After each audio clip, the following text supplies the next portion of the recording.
नमो वित्रागाय नमो अरिहंताणं नमो अरिहंताणं नमो सिद्धाणं नमो सिद्धाणं नमो आयर्याणं नमो आयरियाणं नमो वत्सायाणं नमो वत्सायाणं नमो लोये सव साहुणं नमो लोए सव साहुणं ऐसो पंच नमुकारो ऐसो पंच नमुकारो सव पावपणासनो सव पावपणाशणो मंगलानंच सव्वेसिं मंगलाणंच संवेसिं परमं हवै मंगलम् परमं हवै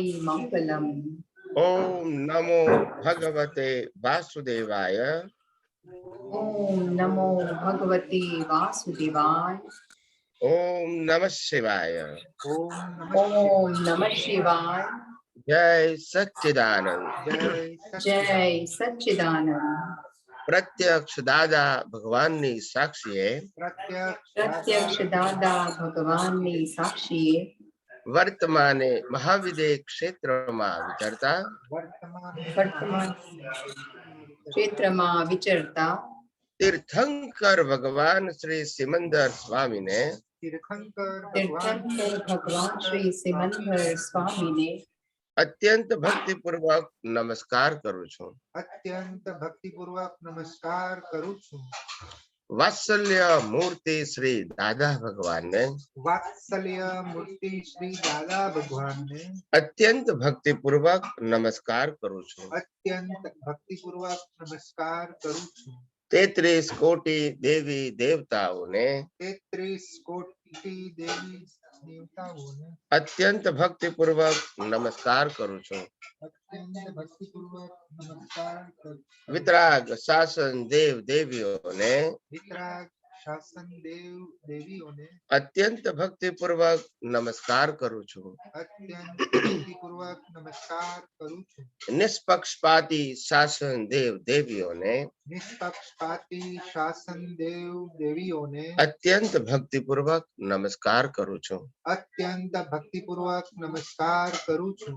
આ ક્ષેત્રના રક્ષક દેવી દેવતાઓને આ ક્ષેત્રના રક્ષક દેવી દેવતાઓને અત્યંત ભક્તિપૂર્વક નમસ્કાર કરું છું। અત્યંત ભક્તિપૂર્વક નમસ્કાર કરું છું।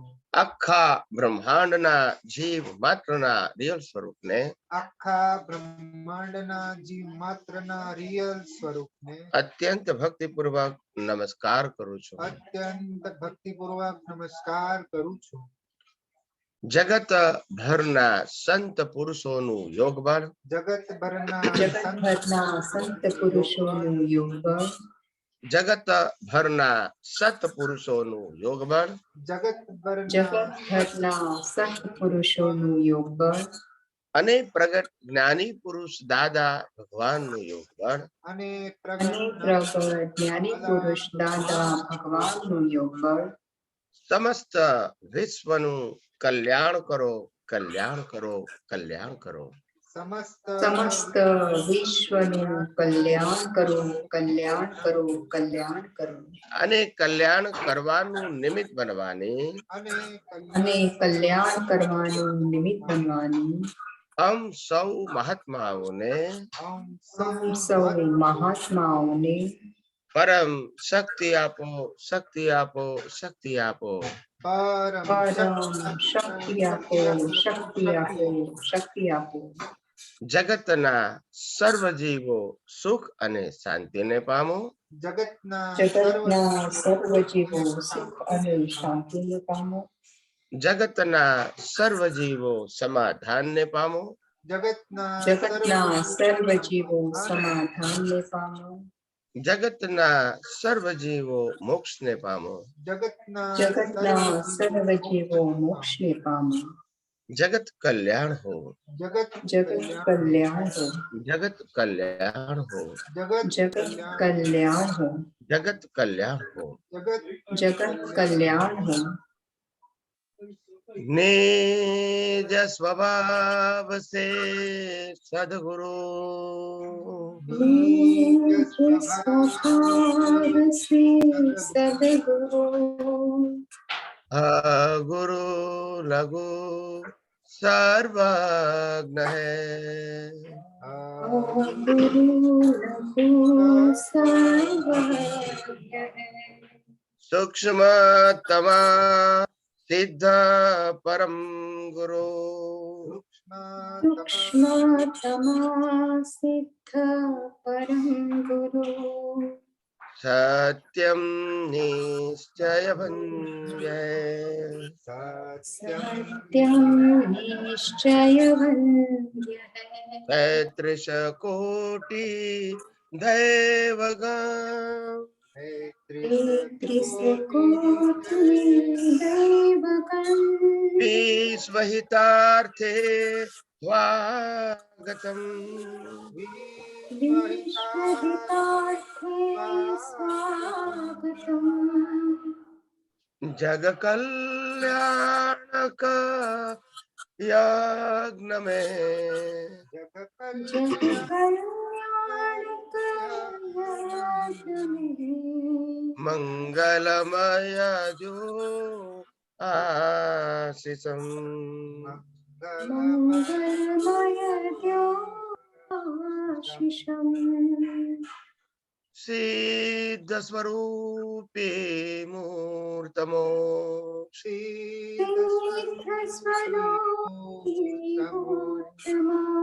गलती भूल को माफ जो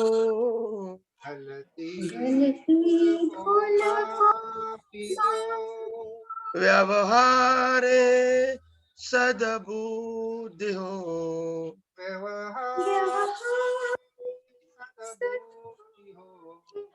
निश्चय में अभिप्रोति जो निश्चय में अभिप्रोति जो जय सच्चिदानंद जय सच्चिदानंद जय सच्चिदानंद जय सच्चिदानंद। हे श्री पद्मावती माँ, हे श्री पद्मावती माँ, हे श्री चक्रेश्वरी माँ, हे श्री चक्रेश्वरी माँ, અમે સૌ આપને અત્યંત ભક્તિપૂર્વક નમસ્કાર કરી हमें सौ आपने अत्यंत भक्तिपूर्वक नमस्कार करिए અને પ્રાર્થના કરીએ છીએ કે અને प्रार्थना करिए छे के અમ સર્વે મહાત્માઓને हम सर्वे महात्माओने મોક્ષ માર્ગને લાયક मोक्ष मार्ग ने लायक અને સહાયક સંજોગો અને સહાયક સંજોગો પ્રાપ્ત થાઓ પ્રાપ્ત થાઓ પ્રાપ્ત થાઓ प्राप्त थाओ प्राप्त थाओ प्राप्त थाओ। હે શ્રી અંબે માં, हे श्री अम्बे माँ, હે શ્રી ભદ્રકાળી માં, हे श्री भद्रकाली माँ, અમે સૌ આપને અત્યંત ભક્તિપૂર્વક નમસ્કાર કરી हमें सौ आपने अत्यंत भक्तिपूर्वक नमस्कार करी અને પ્રાર્થના કરીએ છીએ કે અને प्रार्थना करिए छे के પ્રાપ્ત મન વચન કાયાથી प्राप्त मन वचन कायाथी આ જગતના કોઈ પણ જીવને आ जगतना कोई पण जीवने કિંચિત માત્ર પણ દુઃખ ન થાય किंचित मात्र पण दुख न थाय તેવી સ્યાદવાદ વાણી तेवी स्याद्वाद वाणी સ્યાદવાદ વર્તન स्याद्वाद वर्तन અને સ્યાદવાદ મનન કરવાની અને स्याद्वाद मनन करवानी પરમ શક્તિ આપો। परम शक्ति आपो। જય સચ્ચિદાનંદ। जय सच्चिदानंद। સર્વે મહાત્માઓને જય સચ્ચિદાનંદ। વોઇસ નું શું કરવાનું છે? वॉइस तो अब फुली छे स्वामी। ક્યાં છે એનું બટન ક્યાં છે? મને ખબર પડી ને બટન ક્યાં It છે? is here. The plus minus ક્યાં છે? here. One. અચ્છા અને plus ત્યાંથી આવે minus. Hmm? આપણો જાય અને ત્યાંથી આવે બે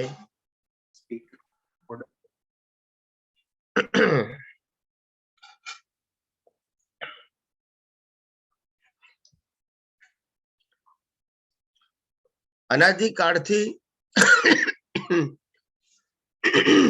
જે રીતે ધર્મનો જે કોન્સેપ્ટ છે ક્રિયાનો, એ ક્રિયાનો કોન્સેપ્ટ આપણે બધાએ પાસ કરી નાખ્યો છે પુરુષાર્થ રૂપે, ક્રિયા કરવા ના કરવા રૂપે નહીં. પણ જે પહેલા કોન્સેપ્ટ આપણો હતો કે ક્રિયાને પુરુષાર્થ માનવું, કહેવું, સમજવું, પછી એ આપણા મન વચન કાયા હોય કે બીજાના મન વચન કાયા હોય, પણ ક્રિયાને પુરુષાર્થ માનવું એ જે કોન્સેપ્ટ હતો એમાંથી આપણે અપગ્રેડ થયા, થિયરીમાંથી પ્રેક્ટિકલમાં આવ્યા, રિલેટિવ સત્યમાંથી સનાતન સત્ય તરફ ગયા, પાપ પુણ્યમાંથી અજ્ઞાનને નાશ કરવામાં ગયા. આખું અપગ્રેડેશન છે. એટલે કે અજ્ઞાન હોય, જ્ઞાન હોય કે વિજ્ઞાન હોય, ત્રણેયમાં મન વચન કાયાની જે ક્રિયા છે એમાં કોઈ પણ વ્યક્તિ ફેરફાર કરવાનું સામર્થ્ય ધરાવતી નથી. માટે રામ હોય, કૃષ્ણ હોય કે મહાવીર હોય કે ઓર્ડિનરી વ્યક્તિ હોય, એના મન વચન કાયા અને તેની અવસ્થા માત્ર કુદરતી રચના જ હોય. એટલે આધ્યાત્મ વિજ્ઞાનની અંદર મન વચન કાયા કરીને શું કરવું શું ના કરવું એ પ્રશ્ન આવતો નથી. ઘણા બધા માણસોને આ વિજ્ઞાન સાંભળ્યા પછી, આ વિજ્ઞાન સમજ્યા પછી એવું લાગે છે કે આપણે વિજ્ઞાન સમજ્યા પછી આપણે ક્રિયા કરવાની જરૂર નથી. આપણે ક્રિયા કરવાની જરૂર નથી. હું એવું કહેવા માંગુ છું કે તમે કોણ નક્કી કરનારા? પહેલા તમે ક્રિયા કરતા હતા કે કુદરત કરાવતી હતી? કુદરત કરાવતી હતી, પણ તમે પહેલા હું કરું છું એવું માનતા હતા. બસ એ દ્રષ્ટિ ફેરવવાની છે.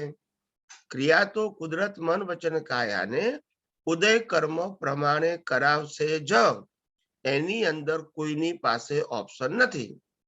એટલે કે ખાવું, પીવું, ઊંઘવું, કામ કરવું, વ્યવહાર કરવો, તપ જપ કરવા, પૂજા પાઠ કરવી, આરતી કરવી, ભગવાનનું નામ લેવું, માળા ગણવી, સામાયિક પ્રતિક્રમણ કરવું અથવા તો કોઈ વિધિ વિધાન કરવું, એ પ્રકૃતિનો જે સ્વભાવ હતો એ જ સ્વભાવ રહેશે. એમાં સહેજ પણ 1% પણ ફેરફાર થશે નહીં. અને ફેરફાર કરવાનો એ આધ્યાત્મ વિજ્ઞાનનો વિષય પણ નથી. પરંતુ પહેલા આપણે મન વચન કાયાની ક્રિયાને પુરુષાર્થ માનતા હતા. ધાર્મિક હેતુસર, સામાજિક હેતુસર પુરુષાર્થ માનતા હતા. એ દ્રષ્ટિ હવે વિજ્ઞાનમાં બદલાઈ. હવે વિજ્ઞાનમાં મન વચન કાયા અને તેની અવસ્થા માત્ર કુદરતી રચના છે. એટલે પુરુષાર્થ શબ્દ હવે ક્રિયા સાથે સંકળાયેલો નથી. ક્રિયા રહી, પુરુષાર્થની દ્રષ્ટિ ખલાસ થઈ ગઈ. તો કે છે કે હવે આ સાયન્ટિફિક વિઝન પ્રાપ્ત થયા પછી પુરુષાર્થ કોને કેવો ક્રિયામાં? પહેલા તો ક્રિયાને પુરુષાર્થ કહેતા હતા. મેં કર્યું, તે કર્યું, સારું કર્યું, ખરાબ કર્યું, મારું છે, તારું છે, એને પુરુષાર્થ કહેતા હતા. તપ કરવું, જપ કરવું, માળા ગણવી, કોઈ પણ પ્રકારની ક્રિયા કરવી, શુભ અશુભ, એને પુરુષાર્થ માનતા હતા. તો પછી હવે પુરુષાર્થ કોને કેવો? પછી એ જ બધી ક્રિયામાં પુરુષાર્થ કોને કેવો? હવે તો કે હવે એ મન વચન કાયાની બધી જ અવસ્થાઓને કુદરતી રચના જોવું એ આપણો પુરુષાર્થ છે. શું કરવું, શું ના કરવું, કરવું કે ના કરવું એ આધ્યાત્મ વિજ્ઞાનનો વિષય નથી. એટલે ક્રિયાના સંદર્ભમાં તમારી અંદર જે રોંગ બિલીફ હતી એ ખલાસ થઈ ગઈ. હવે એ જે અવસ્થાઓ છે મન વચન કાયાની અને 5 ઇન્દ્રિયોથી અનુભવાતી સમગ્ર સૃષ્ટિની જે અવસ્થાઓ છે એને માત્ર મારે કુદરતી રચના તરીકે જ જોવું એ આધ્યાત્મ વિજ્ઞાનના દર્શનનો પુરુષાર્થ છે. અને આ દર્શન હશે તો કર્તાપણું માલિકીપણું રહેશે નહીં. ભીખ અને ભય ઉત્પન્ન થશે નહીં, ચિંતા થશે નહીં. માટે તમારું જીવન નિર્બોજ બની જશે. અને પાપ પુણ્ય, આમ કરવાથી પાપ થાય, આમ કરવાથી પુણ્ય થાય. અને પાપ થઈ ગયું તો આમ કરવાથી પ્રાયશ્ચિત થાય. આ બધા સબ્જેક્ટો પુરુષાર્થ રૂપે ખલાસ થઈ ગયા, ઉદય રૂપે જે હોય તે. હવે એને પુરુષાર્થ ટાઇટલ લાગુ પડે નહીં. પ્રકૃતિ અતિક્રમણ કરે, પ્રતિક્રમણ કરે, શુભ કરે, અશુભ કરે. પ્રકૃતિ પ્રકૃતિ માટે ભાવ કરે, પ્રકૃતિ પ્રકૃતિ માટે પ્રયત્ન કરે. એ બધા સબ્જેક્ટ આપણી દ્રષ્ટિમાં માત્ર કુદરતી રચના તરીકે જોવા માત્ર જ રહ્યા. એમાં કોઈ જગ્યાએ ડુઅરશીપ ના રહી. પોઝિટિવ નેગેટિવ એ ના રહ્યું. આપણે પોઝિટિવ નેગેટિવ ત્યારે હોય કે તમે જે કરો છો એની અંદર કર્તાપણું હોય, તો પછી એમ થાય કે કર્તાપણામાં પોઝિટિવ હોવું જોઈએ કે નેગેટિવ હોવું જોઈએ. આપણે તો કર્તાપણું રહ્યું જ નહીં, આપણે તો કુદરતી રચના જોવાનું. એટલે પોઝિટિવ નેગેટિવ એ પણ રિલેટિવ સત્ય છે. આપણો સબ્જેક્ટ સનાતન સત્ય છે. અને સનાતન સત્ય એટલે કુદરતી રચના. પોઝિટિવ નેગેટિવ, શુભ અશુભ, પાપ પુણ્ય, કર્તાપણું માલિકીપણું, આ બધું રિલેટિવ સત્ય છે. રિલેટિવ સત્ય એ આધ્યાત્મ વિજ્ઞાનનો વિષય નથી. એ વિષય આપણો હતો જ્યારે આપણે ધાર્મિક હતા ત્યારે. હવે આધ્યાત્મની અંદર એ વિષય ઉડી ગયો. અને માટે આધ્યાત્મ નો માર્ગ અનેક અનુભવી જ્ઞાનીઓના સાર રૂપે હંમેશા એ લોકોએ કહ્યું કે હંમેશા મુક્તિનો માર્ગ સહજ હોય, સરળ હોય અને સુગમ હોય. પણ માર્ગનો દાતા દુર્લભ દુર્લભ દુર્લભ હોય. અને માટે માણસ ગમે એટલી મહેનત કરે તો પણ પરિણામ ના આવે. કારણ કે એને ક્રિયા તો કરે છે પણ માર્ગનો દાતા મળ્યો નથી. માટે બધી ક્રિયા કરવા છતાં પરિણામ નથી આવતું. એટલે પછી એ ડિપ્રેસ થઈ જાય છે કે આટલું બધું કરું છું છતાં આવું છે. પણ એને ખબર પડતી નથી કે ક્રિયા તો કુદરત મન વચન કાયાને કરાવડાવે છે. એને તમે પુરુષાર્થ માનો છો એ અજ્ઞાન છે. એનાથી આજના સંજોગો બદલાવાના નથી. લઈને જ આવ્યા છો તમે. એટલા માટે તમને જ્યારે લોટરી લાગે ત્યારે તમે મંદિર ગયા હોય કે મંત્ર બોલ્યા હોય એવું જરૂરી નથી. અને નુકસાન થયું હોય જે દિવસે, એ દિવસે તમે મંત્ર બોલવાનું ભૂલી ગયા હોય એવું પણ જરૂરી નથી. કારણ કે ક્રિયા કરવી કે ના કરવી એ કુદરતી રચના છે. રિઝલ્ટ આવવું કે ના આવવું એ કુદરતી રચના છે. એને ક્રિયા સાથે સંદર્ભ નથી. પણ રિલેટિવ સત્યમાં આવું બધું હોય. જ્યોતિષ હોય, પછી આપણે શું કહેવાય, આ લોકો વાસ્તુશાસ્ત્ર હોય, પછી ન્યુમેરિકલ હોય, આ બધી વસ્તુ હોય. એ બધી રિલેટિવ સત્યમાં આવે, સનાતન સત્યમાં ના આવે. અને આ બધી વસ્તુ શ્રદ્ધાનો વિષય છે, સિદ્ધાંતનો વિષય નથી. ઘણા બધા લોકોને ઘણી બધી રોંગ બિલીફોને કારણે જો આજે પણ વિજ્ઞાનને સમજતા, પકડતા, વિજ્ઞાન સાયન્ટિફિક એંગલથી પકડતા હજુ વાર લાગે છે.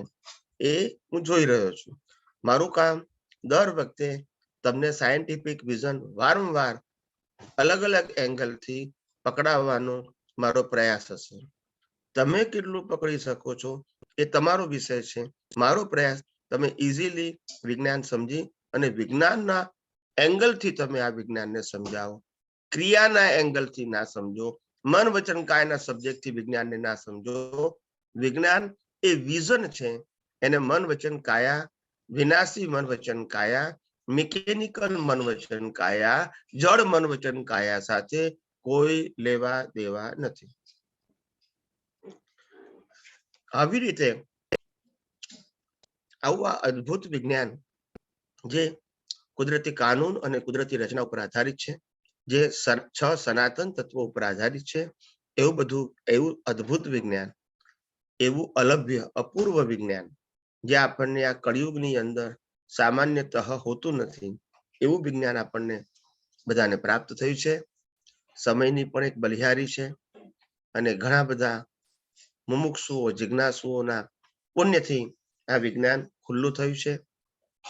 અને હું આશા રાખું છું કે આ વિજ્ઞાન તમને પણ સારી રીતે સમજાય, અનુભવમાં આવે અને તમે પણ આ જ અનુભવ, વિજ્ઞાનનો અનુભવ વિજ્ઞાન સ્વરૂપે બીજાને વહેંચો. એ જ મારો ભાવ છે.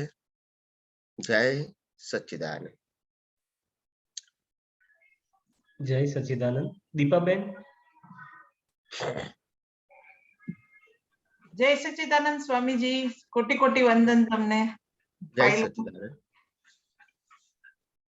મારો પ્રશ્ન છે, પ્રતિષ્ઠિત આત્મા દ્રષ્ટિથી પુરુષાર્થ સંભળાય છે ને સ્વામીજી? હા હા. પ્રતિષ્ઠિત આત્મા દ્રષ્ટિથી પુરુષાર્થ કરવા શુદ્ધાત્માની સીટમાં બેસી કુદરતી રચના જોવે છે, તો શુદ્ધાત્માની ત્યારે દ્રષ્ટિ અંદર આજ્ઞા ચક્રમાં રાખવાની જ્યાં પ્રતિષ્ઠિત આત્માની જગ્યા છે, યા પછી નાભીમાં દ્રષ્ટિ રાખવાની જેમાં મૂળ આત્માની જગ્યા છે? ક્યાં રાખવાની દ્રષ્ટિ? આવું બધું ફિઝિકલ ફોર્મમાં વિજ્ઞાનને સમજવાની જરૂર નથી. વિજ્ઞાન સિમ્પલ છે. પહેલા હું ચંદુલાલ હતું, એવું ક્યાં લક્ષમાં રાખતા હતા? નાભીમાં રાખતા હતા, મગજમાં રાખતા હતા, હાથમાં રાખતા કે પગમાં રાખતા હતા? ના, એટલે મારું કહેવાનું એમ છે કે શુદ્ધાત્માની સીટ એટલે કઈ જગ્યા એમ? હા, એ જવાબ આપવો પડે. તમે જે પ્રશ્ન પૂછ્યો તમારે જવાબ આપવો પડે ને. હા, એટલે આ તમે મારે explanation ડિસ્કશન કર્યું. થયું હતું આ બારામાં ગ્રુપમાં, એટલે મેં આ ક્વેશ્ચન પૂછ્યું છે. અને હું શું કહું છું કે તમારા ગ્રુપમાં ડિસ્કશન થયું હોય એટલે તમે પ્રશ્ન પૂછ્યો હોય એ તો હું સમજી જઉં, કારણ કે આ ગ્રુપમાં તો ડિસ્કશન થતું નથી એવું. એટલે તમે પૂછો છો એટલે બહારથી આવ્યા છો એ જ મને ખબર પડી જાય. મારે કહેવાની જરૂર જ ના પડે. કઈ ગ્રુપ છે એ કહેવાની જરૂર નથી. બારેથી નહીં, નરેશભાઈના અરે ગ્રુપમાં, કોઈ કાર્યના ગ્રુપમાં જ હું નથી. શું કહેવા માંગુ છું, હું એ જ કહેવા માંગુ છું. એટલે બધા જ આપણા સાયન્ટિસ્ટો ટ્રેન થઈ રહ્યા છે, મને એનો આનંદ છે, મને ક્વેશ્ચન માર્ક નથી, એમ આમ છે. પણ મને ખબર પડી જાય કે આ વાક્ય ક્યાંથી આવ્યું, તો કે તમે કોઈ પણ ગ્રુપમાં જોડાયા હશો, ત્યાંથી આ ડિસ્કશન થયું હશે, ત્યાંથી લાયા, એમ કહેવા માંગુ છું. It is not criticise. ના ના, એટલે મેં કીધું તમે પાછું ખબર નહીં, હું સમજી નહીં, તમે ગ્રુપનું નામ ન કીધું એટલે. ના ના ના, આપણે ગ્રુપના નામની જરૂર નથી. કોઈ પણ હોય, આપણે તો 25 ગ્રુપ છે, પણ એનો પ્રશ્ન નથી. પ્રશ્ન એટલે આવી રીતે આપણે નાભીમાં આત્મા છે, એ આપણી પાસે જ્ઞાન હોવું જોઈએ. આપણું ચિત્ત નાભીમાં રાખવાની જરૂર નથી. એનું નામ વિઝન, આપણો વિઝન છે. આપણું ફિઝિકલ ફોર્મ એ ઇમ્પોર્ટન્ટ નથી. આત્મા ક્યાં છે એ ઇમ્પોર્ટન્ટ નથી. નોલેજ હોવું જોઈએ આપણી પાસે કે આત્માનું સ્થાન નાભીમાં છે. That's it. પણ હું જયારે પુરુષાર્થની વાત કરું ત્યારે પ્રતિષ્ઠિત આત્મા અત્યાર સુધી હું ચંદુલાલ છું એ લક્ષમાં રાખતો હતો, એની જગ્યાએ હવે હું શુદ્ધ આત્મા છું એ લક્ષમાં રાખે છે. ખાલી લક્ષ બદલવાનું છે. That's it. Change your vision. Change your vision only. એટલે આપણે જેમ કે બારે હવે આપણે વાત કરીએ તો આપણી નજર બારે હોય, તો આપણે આની નજર અંદર રાખવાની, દ્રષ્ટિ અંદર રાખો એટલે શું?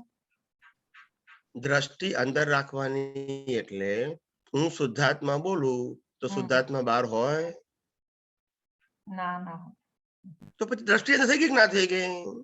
એટલે અંદર એક પર્ટિક્યુલર જગ્યામાં જોવાનું કે ખાલી એમ જ વિચારવાનું કે અંદર? ના તો પાડું છું, ના પાડું છું, જગ્યાનો શબ્દ ના આવે. અચ્છા. જગ્યા નાભીમાં છે એ એક નોલેજ નો સબ્જેક્ટ છે, પણ આપણા વિઝન એવું રાખવાનું જરૂર નથી કે મારા નાભીમાં કોન્સન્ટ્રેટ કરવાનું છે. That is not. આપણે ધ્યાન નથી કરવાનું. આપણે અહીંયા વિઝન નો ખબર નથી એટલે આપણો વિઝનમાં શું આવવું જોઈએ? હું એ જ કહું છું કે કોઈ પણ પ્લેસ ઉપર આપણા વિઝન રાખવાની જરૂર નથી. આપણા વિઝનમાં હું પોતે મન વચન કાયાથી મુક્ત, ચેતન, અવિનાશી, અને અનંત શક્તિ વાળો એવો હું શુદ્ધાત્મા છું એ લક્ષમાં રાખવાનું, એ લક્ષ હોવું જોઈએ. તો પછી હવે આ મન વચન કાયા શું છે, એની અવસ્થા શું છે, તો કે કુદરતી રચના. આ 5 ઇન્દ્રિયોથી દેખાતી આ દુનિયા શું છે, તો કે કુદરતી રચના. આટલું જ વિઝનમાં રાખવાનું. ઓકે, બરાબર બરાબર. આત્મા ક્યાં છે એવું જાણવાની, એવું સેટઅપ કરવાની જરૂર પુરુષાર્થમાં નથી. નોલેજ રૂપે ભલે હોય કે બરાબર આત્મા નાભીમાં છે, ઇટ્સ અ નોલેજ, એની ના નથી આપણે. અને આત્માનો પ્રકાશ આખા બોડીમાં આવરાયો છે, એક નોલેજ હોવું જોઈએ. પણ આપણે એટેન્શન કોઈ પ્લેસ ઉપર આપવાનું છે, એ આપણા પુરુષાર્થનો વિષય નથી. ઓકે, સમજી ગયા. હા? અને બહાર બી કોઈ જગ્યાએ એટેન્શન આપવાનું નથી. બહાર બી આ મન વચન કાયા જુઓ અથવા તો 5 ઇન્દ્રિયોથી દુનિયા જુઓ, બધાનો એક જ સબ્જેક્ટ કુદરતી રચના, એમાં ડિવિઝન જ નહીં. બરાબર. તમારા મનને જુઓ, વાણીને જુઓ, ક્રિયાને જુઓ, બીજા મન વચન કાયાને જુઓ, ત્રીજાના જુઓ, બીજી દુનિયાની બધી ક્રિયાઓ જુઓ, ટાઇટલ એક જ, કુદરતી રચના. પતી ગયો. બરાબર. હું શુદ્ધાત્મા છું એ જ્ઞાન, અને કુદરતી રચના એ દર્શન. સમ્યક જ્ઞાન ને સમ્યક દર્શન ઇઝ ઇક્વલ ટુ સમ્યક ચારિત્ર. બરાબર. બીજી કોઈ ડિટેલિંગમાં જવાનું નહીં. ઇન્ફોર્મેશન રૂપે 1-2 વખત જાણવું જરૂરી છે. ઇન્ફોર્મેશન રૂપે કે આત્માનું સ્થાન ક્યાં છે, ઇટ્સ ઓકે. હમ, પણ ત્યાં દર વખતે એટેન્શન આપવાની જરૂર નથી. બરાબર. હા, એટલે હું તને સિમ્પલ કરી આપું છું. આપણે ડિફિકલ્ટ નથી કરવું. આવું બરાબર. બધું, આવી બધી પ્રક્રિયાઓ વ્યવહાર સત્યમાં લોકો કહેતા હોય છે, શાસ્ત્રજ્ઞાનીઓ કહેતા હોય છે, પણ આપણે એમાં પડવું નથી. બરાબર. હમ? બરાબર. જય સચિદાનંદ. હા, જય સચ્ચિદાનંદ. જય સચ્ચિદાનંદ. જયેશભાઈ. સ્વામીજી જય સચ્ચિદાનંદ. જય સચ્ચિદાનંદ. જય સચ્ચિદાનંદ. બોલો બોલો. મજામાં? જી જી પ્રભુ. તમને ટ્રેક શૂટમાં ને સ્પોર્ટ્સ શૂઝમાં ફોટામાં જોઈએ છે. 0 ડિગ્રી હોય તો પછી બીજો કોઈ રસ્તો નહીં, લેગા જબા ના ચાલે ને. સરસ. એવું. અને અમારા ઘેર તમે આવો મે મહિનામાં 45 ની ગરમીમાં, ખ્યાલ આવ્યો તો લેગો હોય, પેરણ બી ના હોય, બોલતા નથી. હા હા, અડધી વાય નો જબ્બો પહેરવો પડે. સદરો ના, એ ના હોય. ઘણી વખત તો કોઈ ના હોય તો એ ના હોય. પૂછી જોજો, કોઈ આવે તારે પેલું વ્યવહારથી. કારણ ગરમી એટલી 50 ડિગ્રી 48 ડિગ્રી ગરમી હોય તો પછી પહેરાય કપડાં. જય સચ્ચિદાનંદ. એટલે એવું. હવે એટલે આ બધી અવસ્થા છે. અવસ્થા માત્ર કુદરતી રચના. હા, બોલો. બરાબર બરાબર. આ તો આ ફોટા એટલા માટે મુકાયા, આ ફોટા એટલા માટે મૂક્યા કે બધાને ખબર પડે કે માણસને અમે પ્રોજેક્ટ કરવા માંગતા નથી, વ્યક્તિને પ્રોજેક્ટ કરવા માંગતા નથી, વિજ્ઞાનને પ્રોજેક્ટ કરીએ છીએ. અને વ્યક્તિ તો કુદરતી રચનાને આધીન છે, અને આ કુદરતી રચનાને આધીન એના ફોટા છે. એને વિજ્ઞાનને કોઈ લેવા દેવા નથી. હા, બરાબર. આ તો કે છે અમુક પ્રકારનો ડ્રેસ પહેર્યો હોય તો જ અમે જ્ઞાની માનીએ. એટલે શરીરને જ્ઞાની માનવાનું છે, કપડાને જ્ઞાની માનવાનું છે, કે દશાને જ્ઞાની માનવાનું છે? દશા. બરાબર. પેલા ધનુષ વાળા હતા તોય જ્ઞાની હતા, ચક્ર વાળા હતા તોય જ્ઞાની હતા. ત્યાં કેમ કોઈ પૂછ્યું નહીં કે તમારો ડ્રેસ કેમ આવો છે, ચક્ર કેમ રાખ્યા? પણ મેં એવા અર્થમાં તમારો ડ્રેસ આવો જ એવું નહીં પૂછ્યું. ના, તમારો પણ પ્રશ્ન છે, પણ મારો જવાબ એવો હોવો જોઈએ કે ભવિષ્યમાં લાખો માણસ સાંભળે તો એને જવાબ મળી જવો જોઈએ. હા, એ સ્ફોટક બયાન ના બનવું જોઈએ, વ્યવહારિક બને એનો વાંધો નહીં. મારું કામ એવું છે કે કોઈ વ્યક્તિ મને કોઈ પણ એંગલથી પ્રશ્ન પૂછે, એનો જવાબ ભલે એક લીટીમાં હોય, પણ હું બધા એંગલથી એટલા માટે જવાબ આપું કે ભવિષ્યમાં કોઈને પ્રશ્ન ઉભો થાય અને આ જવાબ સાંભળે તો એ સમાપ્ત જ થઈ જાય, મારી પાસે આવે જ નહીં ફેરથી. બરાબર છે. હા, હું એટલા માટે જવાબ આપું. હું તમારા એકલાનો જવાબ નથી આપતો. મેં અનેક વખત કીધું છે કે જયારે હું સત્સંગની અંદર કોઈ એવો પ્રશ્ન પૂછાતો હોય કે જે નવા એંગલ થી પૂછાયો હોય તો એને બધા એંગલ થી જવાબ આપવું, જેથી કોઈ પણ વ્યક્તિને આવો પ્રશ્ન ઉભો થાય તો એને એના એંગલ થી જવાબ મળી જાય, તમને તમારા એંગલ થી મળી જાય, બીજાને એના એંગલ થી મળી જાય, પણ જવાબ મળી જવો જોઈએ. બસ વિકલ્પ જવાબ ઉભો મળી ના જાય. થવો જોઈએ. બરાબર. બોલો બોલો. હવે તમે કહો છો કે તમે દર વખતે પૂરું કરીને એક નવો સવાલ લાવો છો, પણ તમે નવું પૂરું કરીને એક નવું વિચારવાનું સંબોધન બી આપી દો છો. હા, પછી બોલો. હવે શરૂઆત આજે બહુ સરસ થઈ, અને એ બાબતે તો હવે શું, સાયન્સ બાબતે તો લગભગ કોઈ સવાલ રહેતા નથી, પણ એક બુદ્ધિ છે કે એને વર્ક કંઈક ને કંઈક જોઈએ, ગડમથલ કરવી એવું દિમાગ છે. બરાબર. તો હું એનું એક થોડું વર્ણન કરી દઉં ને એમાં થોડું વેરિએશન આવે છે, તો એ બેસાડી દો એમ. ચોથા આરામાં 23 તીર્થંકર, 11 ચક્રવર્તી, 9 બળદેવ, 9 વાસુદેવ અને 9 પ્રતિવાસુદેવ, આ લોકોનો જન્મ થાય છે. હવે એ ટાઈમે એ લોકોના આયુષ્ય વધારે હોય છે, પાંસળીઓ વધારે હોય, ખાવાનું ઓછું હોય, એ બધા માટે આપણને કોઈ ક્વેશ્ચન માર્ક નથી, એ થોડું ઘણું સમજાય છે.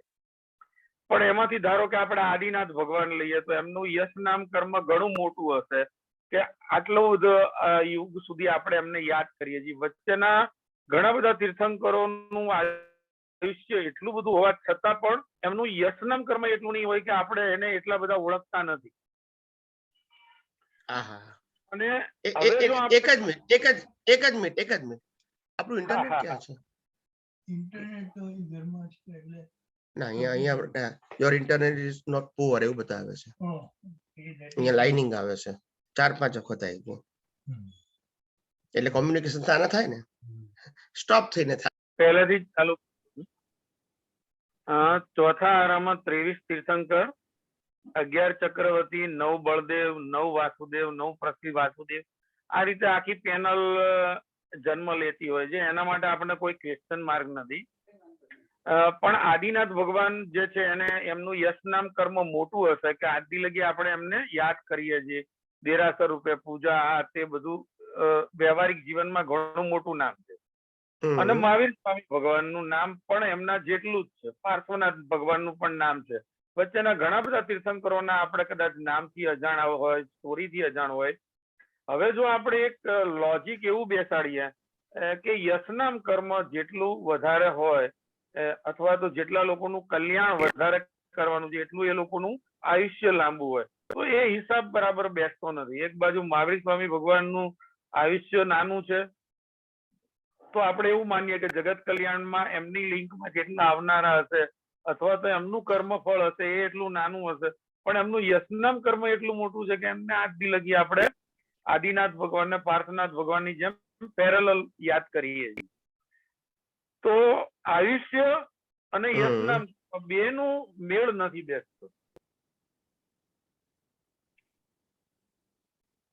પહેલી વસ્તુ એ આયુષ્ય એ પણ કર્મ છે અને યશ અપયશ એ પણ કર્મ છે. એ બરાબર. અને કર્મને આધારે લેન્થ ઓછી વધતી હોઈ શકે. એ કર્મ છે, એ કોઈની સ્વતંત્રતા નથી. બરાબર. યશ કર્મ, અપયશ કર્મ, પ્રત્યક્ષ રીતે ભોગવટામાં આવવું અને ગયા પછી ભોગવટામાં આવવું, ભોગવટામાં એટલે લોકો આપણને યાદ કરે, એ સેન્સમાં કહું છું. એ બધું કર્મના ખેલ છે. શું છે? કર્મના ખેલ. એ કર્મના ખેલ જે છે એને આપણે લેન્થ સાથે જોવાની જરૂર નથી, કારણ કે જે લોકો માને છે એને યાદ કરે છે, અને યાદ કરે છે એટલે એ લોકોને એવું લાગે છે કે એમના નિમિત્ત થકી મારું કામ થઈ ગયું. એમાં એ તો છે જ નહીં, એમનું બોડી પણ નથી, એમનું શરીર પણ નથી, નામ પણ નથી, કશું જ નથી. બરાબર. પણ એને લેન્થ સાથે કોઈ લેવા દેવા નથી, કોઈ લેવા નથી. પણ હા, કોમન આન્સર એવો છે કે યશ નામ કર્મ, ધેટ્સ ઇટ. એટલે આપણે લેન્થ સાથે એને કેલ્ક્યુલેટ ના કરવું. મહાવીર ભગવાન પહેલા પાર્શ્વનાથ ભગવાન થઈ ગયા, નેમિનાથ અને પાર્શ્વનાથ. લોકો પાર્શ્વનાથને વધારે પૂજે છે, બની શકે. દિગંબરની અંદર ઋષભદેવ ભગવાનને અને ચક્રવર્તી એવા શાંતિનાથ કુંતુનાથને વધારે પૂજે છે, બાહુબલીને વધારે પૂજે છે, એ જોઈ શકે.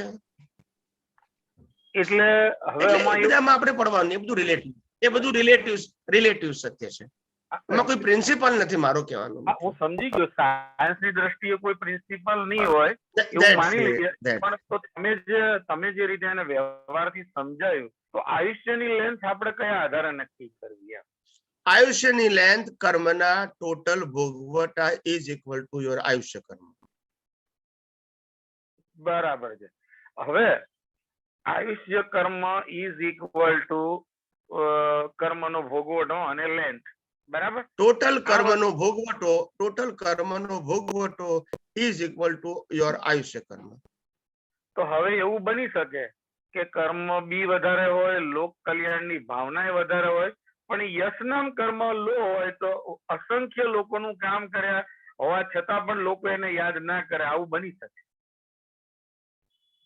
એ કર્મ છે ને, યશ અને અપયશ કર્મ છે ને. મતલબ એ ઈચ્છા અલગ અલગ થઈ ને.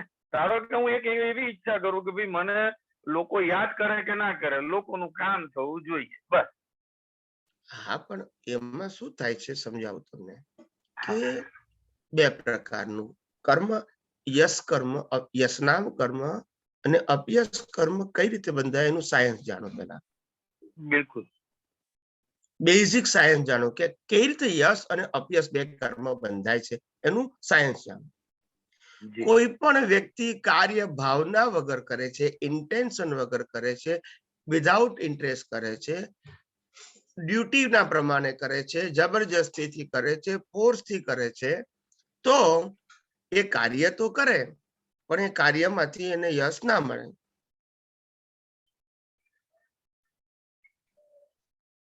દાખલા તરીકે ઘરની અંદર બહેનો રસોઈ બાંધે, રસોઈ કરે, સાફ સૂફ કરે, કપડા બધું જ કરે, ભાઈઓ નોકરી કરે, ધંધો કરે ને પૈસા લાવે. યશ ના મળે કોઈને મહેનત કરે તો, બરાબર. એ ડ્યુટીમાં ગયું, એને યશ અપયશ ના કહેવાય. પણ એને એક સ્ટેપ પાછળ લઈ જાવ તો? શું કીધું? એને એક સ્ટેપ પાછળ લઈ જાવ તો કે લાસ્ટ એની ભાવના બી એવી હતી કે હું લોકોનું કામ કરું, ભલે ને લોકો મને ગમે તે કે. ના એમ નહીં, એટલે હવે એના ઉપરથી હવે યશ અને અપયશ સમજાવું છું. પહેલા શું કહેવાય એ સમજાવું છું. હું તમને ડેફિનેશન આપું છું અને સાયન્ટિફિક પ્રોસેસ આપું છું. એટલે પહેલા મેં તમને કીધું કે આને ડ્યુટી કહેવાય, એટલે એક સબ્જેક્ટ મારો પૂરો થઈ ગયો. હવે યશ અપયશ બંધાય એ નેક્સ્ટ સ્ટેપ કહું છું હજુ. બિલકુલ. તો કે છે કે યશ અને અપયશ કર્મ એ તમારા ઇન્ટેન્સ અને ઇન્ટરેસ્ટ થી બંધાય. કોઈ પણ નેગેટિવ કાર્યનો ઇન્ટરેસ્ટ સાંભળજો બરાબર, લિસન કેરફુલી. નેગેટિવ બાબતનો ઇન્ટરેસ્ટ, એનાથી જે કર્મ બંધાશે એ અપયશ કર્મ બંધાશે. પોઝિટિવ બાબતમાં ઇન્ટરેસ્ટ, એનું યશ નામ કર્મ બંધાશે. સમજાયું છે? મારી વાત સમજાય? ડ્યુટી નથી કહેતો, ઇન્ટરેસ્ટ કહો, વેલ્યુ કહો, ક્વોલિટી કહો, તો યશ અને અપયશ બંને આવે. કોઈ ખરાબ કામમાં કોના કરવા જેવું છે ને સીધો કરવા જ જેવો હતો, તો એ અપયશ કર્મ છે અને એ આપણને લોકો ગાળો દે છે.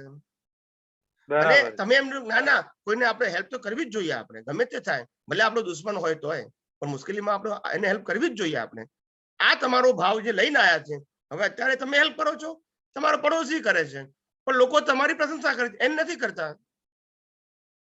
બરાબર. કારણ કે તમે ઇન્ટરેસ્ટ સાથે કર્મ બાંધ્યું છે, પેલા એ ફોર્મલ કર્મ બાંધ્યું છે. એટલે ક્રિયા બંનેની સરખી છે. એને યશ નથી મળતું, તમને મળે છે.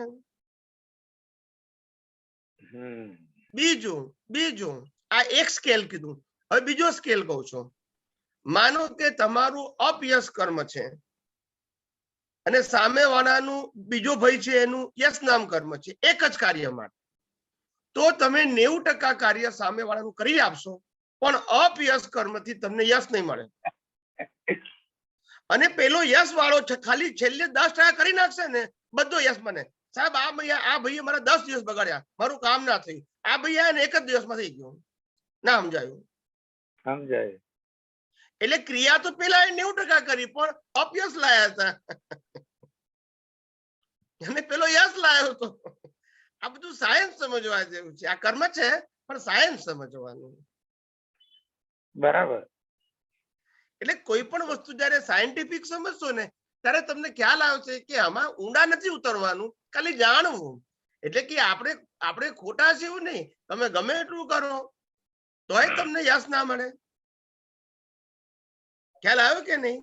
ખ્યાલ આવ્યો, પણ આમાં જો સાહેબજી, ઘરવાળા આખું વર્ષ જમાડે તોય આપણે પ્રશંસા ના કરીએ, અને પડોશી એક વખત જમાડે તોય આપણે પ્રશંસા કરતા થાકીએ નહીં. હા, ડ્યુટી વગર નિભાવ્યું ને એટલે આ બધું એટલે આનું નામ યશ અને અપયશ સાથે સંકળાયું છે એમ કહું છું. બહુ સમજવા જેવું. આ બધું માઇક્રો સાયન્સ છે પણ સમજવા જેવું. પણ આપણે શેના માટે સમજવાનું? વિતરાગ રહેવા માટે, રાગદ્વેષ કરવા માટે નહીં, આમાં ઊંડા ઉતરવા માટે નહીં, પણ સાયન્ટિસ્ટ તરીકે તમને સાયન્ટિફિક પ્રોસેસ ખબર હોવી જોઈએ. બસ એવું જ અનબેલેન્સ થયું હતું એટલે સ્વામીજી પૂછી લીધું. હા, આપણે આમાં ઊંડા ઉતરવાનું નથી, ના, ના, સાયન્ટિફિક વિઝન આપણું હોવું જોઈએ. સાયન્ટિફિક વિઝન હોવું જોઈએ આપણું. બાકી આપણા સાયન્સમાં પુરુષાર્થ રૂપે તો જે કઈ થાય એને કુદરતી રચના યશ મળે તોય કુદરતી રચના, અપયશ મળે તોય કુદરતી રચના. પણ પ્રોસેસ એઝ અ સાયન્ટિસ્ટ તમને ખબર હોવી જોઈએ. તો હવે એક દાખલો હું તમને જે હું સમજ્યો, તમે કીધું એ મુજબ જ હું સમજો કે નહીં એ માટે બોલી દઉં કે ધારો કે આદિનાથ ભગવાન ઇન્ટરેસ્ટ સાથે લોકોનું કલ્યાણ થાય એવી ભાવના થઈ હોય, પણ એમને બટ નેચરલ એમ ઇન્ટરેસ્ટ સાથે નહીં, તો એમનું યશ નામ કર્મ એટલું ઊંચું. અને અમુક લોકો એ તીર્થંકરે કે બસ અમે જગત કલ્યાણના નિમિત્ત બનીએ, ચાહે નામ કોઈ પણ હોય. દાખલા તરીકે તમે એમ કહો છો કે મારું સાયન્સ પહોંચવું જરૂરી છે, પછી ફલાણા ઢીકણા કોણ પ્રેઝન્ટ કરે, જયેશભાઈ સમજીને જયેશભાઈ પ્રેઝન્ટ કરે, શક્ય છે જયેશભાઈ ની નામના વધારે હોય તો લોકો એને વધારે ચોપડી વેચાય, પણ એને કઈ લાગતું વળગતું નહીં એવી વાત નથી. કેમ કે જે સાયન્સ તમે આજે સમજાઈ રહ્યા છો એને એટલું મોટું કરાવું, એટલી મોટી નામના.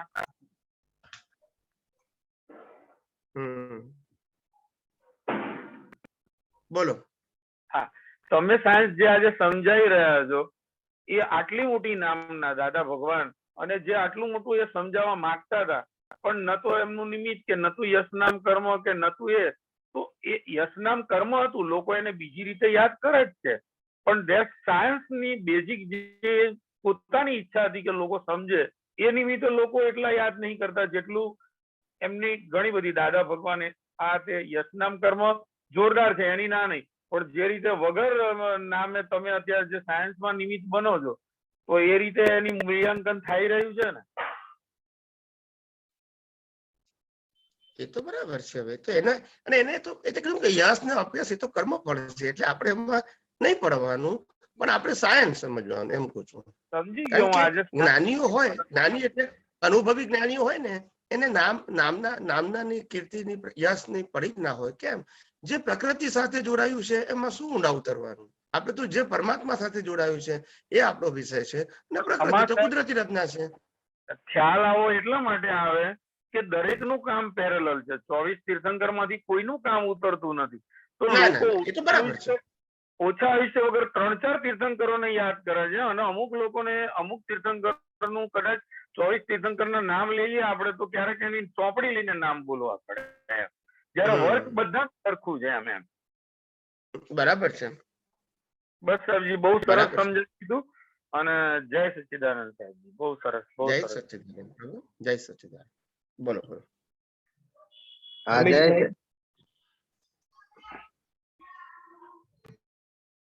જય સચ્ચિદાનંદ. બોલો. હા, જય સચ્ચિદાનંદ સ્વામીજી, દંડવત પ્રણામ. બોલો બોલો. હવે આપતે સૂત્ર આપણે 2-3 થી પહેલા આવ્યું હતું ગુજરાતીમાં 824. હવે એમાં મતિ જાતિ સ્મરણ જ્ઞાન અને અવધિ જ્ઞાન એ ઉદય કર્મ ને આધીન હોય છે એવું હોય છે. એટલે આ લાખો તો મને યાદ નહીં કરે અને વર્ણન નહીં કરે, એવું થોડુંક લાંબુ છે. અને બીજું સૂતક જ્ઞાન અને મતિ જ્ઞાન એ પુરુષાર્થ રૂપે હોય છે, તો એવું Okay. દર્શનમાં કઈ હોય છે? એ મારો પ્રશ્ન છે. એટલે મતિ જ્ઞાન અને શ્રુત જ્ઞાન એ પુરુષાર્થમાં સહાયક થાય છે. અત્યારે તમે સાંભળો છો એને શ્રુત જ્ઞાન કહેવાય, વાંચો એને શ્રુત જ્ઞાન કહેવાય, બરાબર. જોઈને જે પ્રાપ્ત થાય છે એ બધું શ્રુત જ્ઞાન કહેવાય. ટૂંકમાં મીડિયા દ્વારા પ્રાપ્ત થાય એને શ્રુત જ્ઞાન કહેવાય. એ જરૂરી છે પુરુષાર્થ માટે. અને બીજું મતિ જ્ઞાન એટલે એ પ્રાપ્ત કરેલી મતિ જ્ઞાનથી પ્રાપ્ત કરેલું જ્ઞાન એ તમે કેટલું વાગોળો છો, એ શ્રુત જ્ઞાન તમે કેટલું વાગોળો છો એ મતિ જ્ઞાનમાં. મતિ એટલે તમારી પોતાની સમજણમાં ફિટ થાય. બરાબર. આ બે આ વસ્તુ પુરુષાર્થમાં જાય. બરાબર. અવધિ જ્ઞાન અને મનોપર્ય જ્ઞાન એ બંને ઉદય કર્મ છે. બરાબર. એ એટલે આ હોય કે મતિ ના હોય, એ હોય હા, કે હા. ના હોય તો એ કેવળ જ્ઞાન થાય. થાય. એટલે આ ઓલે અવધિ જ્ઞાન ની પણ ને મતિ કેવળ જ્ઞાન જ્ઞાન ની જરૂર નહીં પણ એમ. કેવળ જ્ઞાન છે. હા. એક મિનિટ પેલા પાંચે પાંચ નું જવાબ બોલી જો, પછી હા, તમે બરાબર. બોલજો. હા બરાબર. પેલા બે નું બોલ્યો, હા શ્રુત જ્ઞાન અને મતિ જ્ઞાન. બરાબર. હવે બીજા બે નું બોલું છું. અવધિ જ્ઞાન ને મનોપર્ય જ્ઞાન એ ઉદય કર્મ છે. એ કેવળ જ્ઞાન માટે કમ્પલસરી નથી. પેલા બે નથી. જરૂરી છે, બીજા બે જરૂરી નથી. અને નથી. કેવળ જ્ઞાન છે એ છેલ્લામાં છેલ્લું જ્ઞાન, ત્યાર પછી રીબર્થ ના હોય. ના હોય. બરાબર.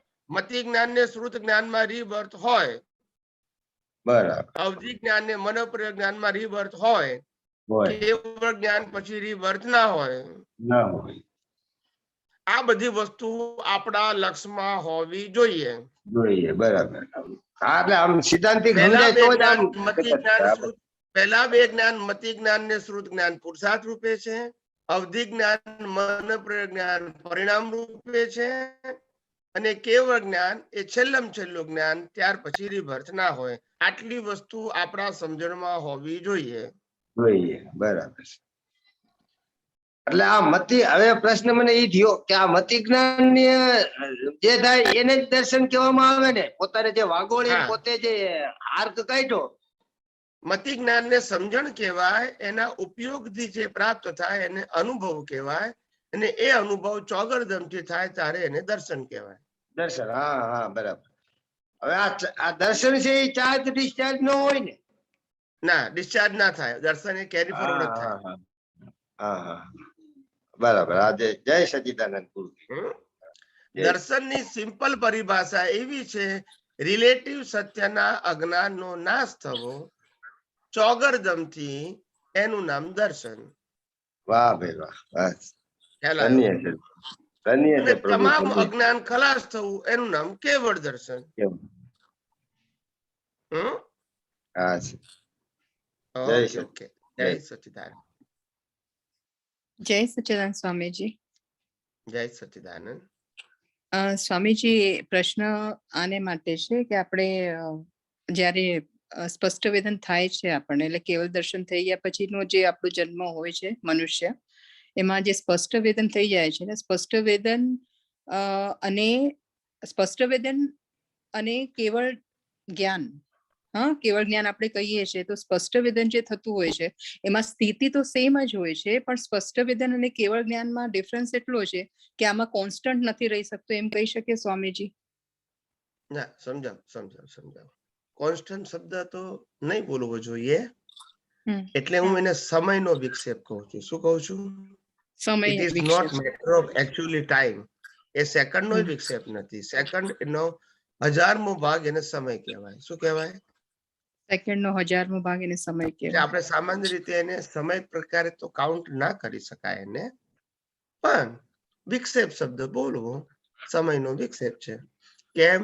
Because of the due date, not because of અજ્ઞાન. હા, પણ એમાં શું ડિફરન્સ શું છે? તમે વિક્ષેપ જો તમે અત્યારના વર્ડ વાપર્યો, દાખલા તરીકે હા, હું તમને સ્થૂળ દાખલો સમજાવું. દાખલા તરીકે તમે 25 વર્ષની ઉંમરથી નક્કી કર્યું કે મારે લોટરી લેવી છે અને લોટરી લાગવી જોઈએ, હમ, લઈએ જ એના માટે, લાગે એના માટે, બરાબર છે. બરાબર.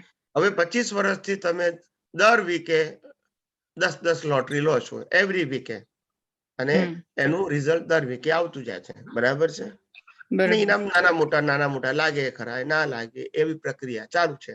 પણ હમ, તમને જેવું લોટરીની જે અપેક્ષા છે એવું રિઝલ્ટ આવતું નથી.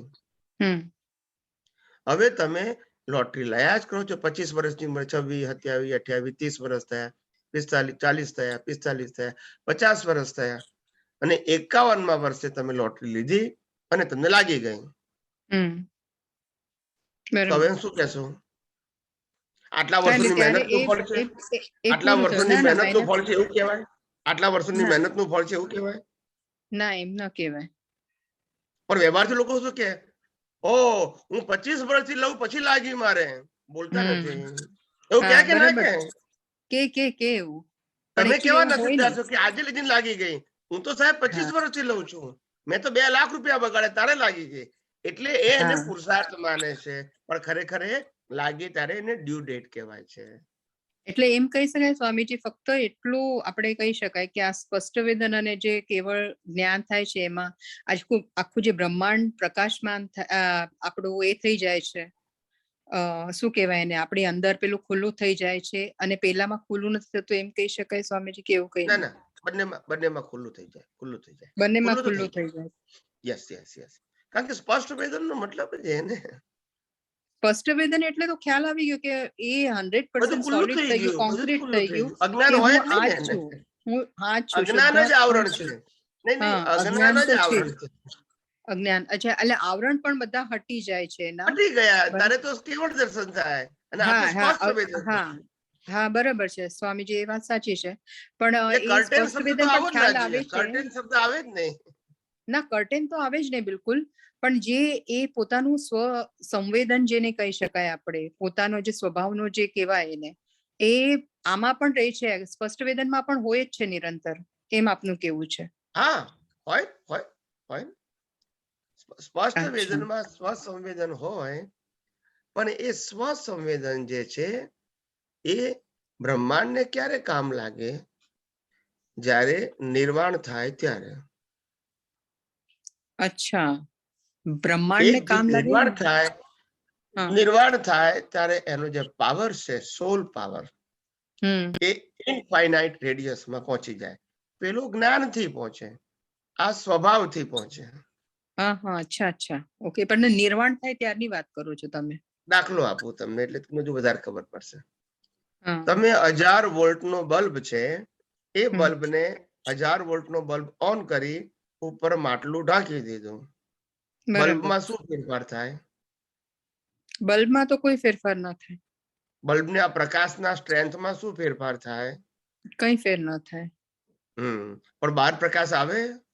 ના આવે. અને માટલું તોડી નાખીએ તો? તો આખું બધી જગ્યાએ એના હવે બધા સમજી ગયા એરિયામાં. What is the difference between the નિર્વાણ એન્ડ હા કેવળ જ્ઞાન?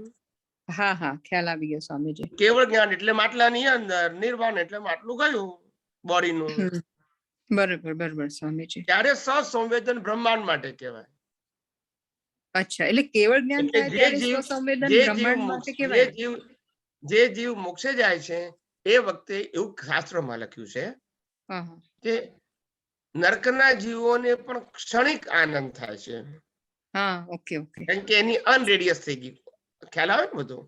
ઓકે ઓકે, હા હા, એવું શાસ્ત્રમાં લખ્યું છે. મારી પાસે શાસ્ત્રમાં કોઈ લોજિક લખ્યું. નથી, એનું લોજિક હા હા, નથી, પણ આ ઓકે. તો લખ્યું છે એ હું કહું છું. હા, ના ના, સાચી વાત છે સ્વામીજી. અને સ્વામીજી, બીજું એક આપણે એક એ જરા ક્લેરિફિકેશન જોઈએ છે કે તમે કામ કહેતા હો છો કે જેટલું તમારું ડેવલપમેન્ટ વધે એટલો તમારો અહંકાર પણ વધે, બરાબર છે? તો એ તો હવે વધે જ ને.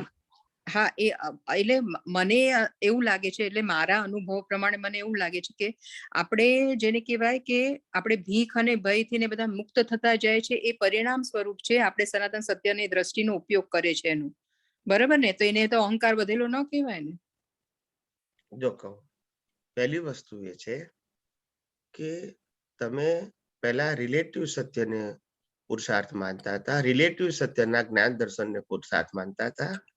એ વખતે પણ તમારું ડેવલપમેન્ટ વધતું હતું, અહંકારે હમ. વધતો હતો, પણ એ ટેમ્પરરી અવસ્થા રૂપે હતો. કેવો હતો? ટેમ્પરરી. કારણ કે રિલેટિવ સત્ય ટેમ્પરરી, એટલે અહંકારે ટેમ્પરરી જ હોય ને. એ અવસ્થા હા, પૂરતો હોય. હવે હા. તમારો અહંકારમાં જ્ઞાન દર્શન સનાતન સત્ય થઈ ગયું, બરાબર બરાબર. એટલે એનો અહંકાર પણ સાઉન્ડ થઈ ગયો. અચ્છા, પણ એ સાઉન્ડ થઈ ગયું. અહંકાર એટલા માટે માઇનસ થતો નથી કારણ કે રિલેટિવ સત્ય બદલાય છે, સનાતન સત્ય બદલાતું નથી. નથી. હા, બરાબર છે. એટલે હંમેશા અપગ્રેડ થયા કરે છે. અહંકાર વધતો જ જાય, ડેવલપમેન્ટ વધતું જાય, માઇનસ ના થાય. પણ રિલેટિવ સત્યનો અહંકાર, એ અહંકાર તો કહેવાય, પણ રિલેટિવ સત્ય ટેમ્પરરી હોવાથી અહંકાર પણ અપ એન્ડ ડાઉન થયા કરે છે. કરે એટલે તો આપણે ડિસ્ચાર્જમાં પેલામાં લઈ અપ એન્ડ આવ્યા ડાઉન હોય ના ને. થાય, સ્ટેબલ રહે, ક્યાં અપ થાય, ડાઉન ના જાય. હા, એટલે એ જ મારું કેવું છે, જે અપડાઉન થાય છે એ તો ડિસ્ચાર્જ ને આધીન છે ને, એ તો બધું સ્વામીજી રિલેટિવ સત્યને આધારે. ડિસ્ચાર્જ નહીં, ચાર્જમાં હોય, પણ રિલેટિવ સત્યનો બેઝ હોય ત્યારે અપ એન્ડ ડાઉન થાય. હા, સનાતન એ સત્ય બરાબર છે. બેઝ હોય હા, તો અપ એન્ડ ડાઉન ના ખ્યાલ છે. થાય. ઓકે ઓકે, હા બરાબર. જેમ હા, બરાબર છે સ્વામીજી. અને બીજું એ મારે એ અજ્ઞાનીને કરવું છે, અજ્ઞાનીને અહંકાર તો હોય જ ને, પણ રિલેટિવ સત્યનો હોય તો અપ ડાઉન રિલેટિવ ના થાય. સત્ય વાળો હોય. હા, અને આપણે પણ 100% કઈ જાગૃતિ હોતી નથી, એટલે જ્યારે આપણું પેલું આપણે આમાં જ રિલેટિવ સત્યમાં આવી જાય રિલેટિવ ત્યારે સત્યમાં તો ચાન્સીસ અપ ડાઉન ખરા થાય. આપણે બી થાય અજ્ઞાનમાં. હા હા. એટલે આમાં અહંકાર વધવાનું મારે વધારે સમજવું છે સ્વામીજી. એટલે આપણે એમ કહી શકાય કે આપણે સનાતન સત્યની દ્રષ્ટિ, એટલે આપણું જે કે તમે સાઉન્ડ જે વાપર્યું ને, જે કે સાઉન્ડ થતો જાય એમ કરીને. હા, હા, તો એ સાઉન્ડ એટલે જે અહંકાર જે આપણે જેને કહેવાય કે આપણે આપણે દ્રષ્ટિ વાપરીએ છીએ તો આપણે સાઉન્ડનેસ વધતી જતી હોય છે.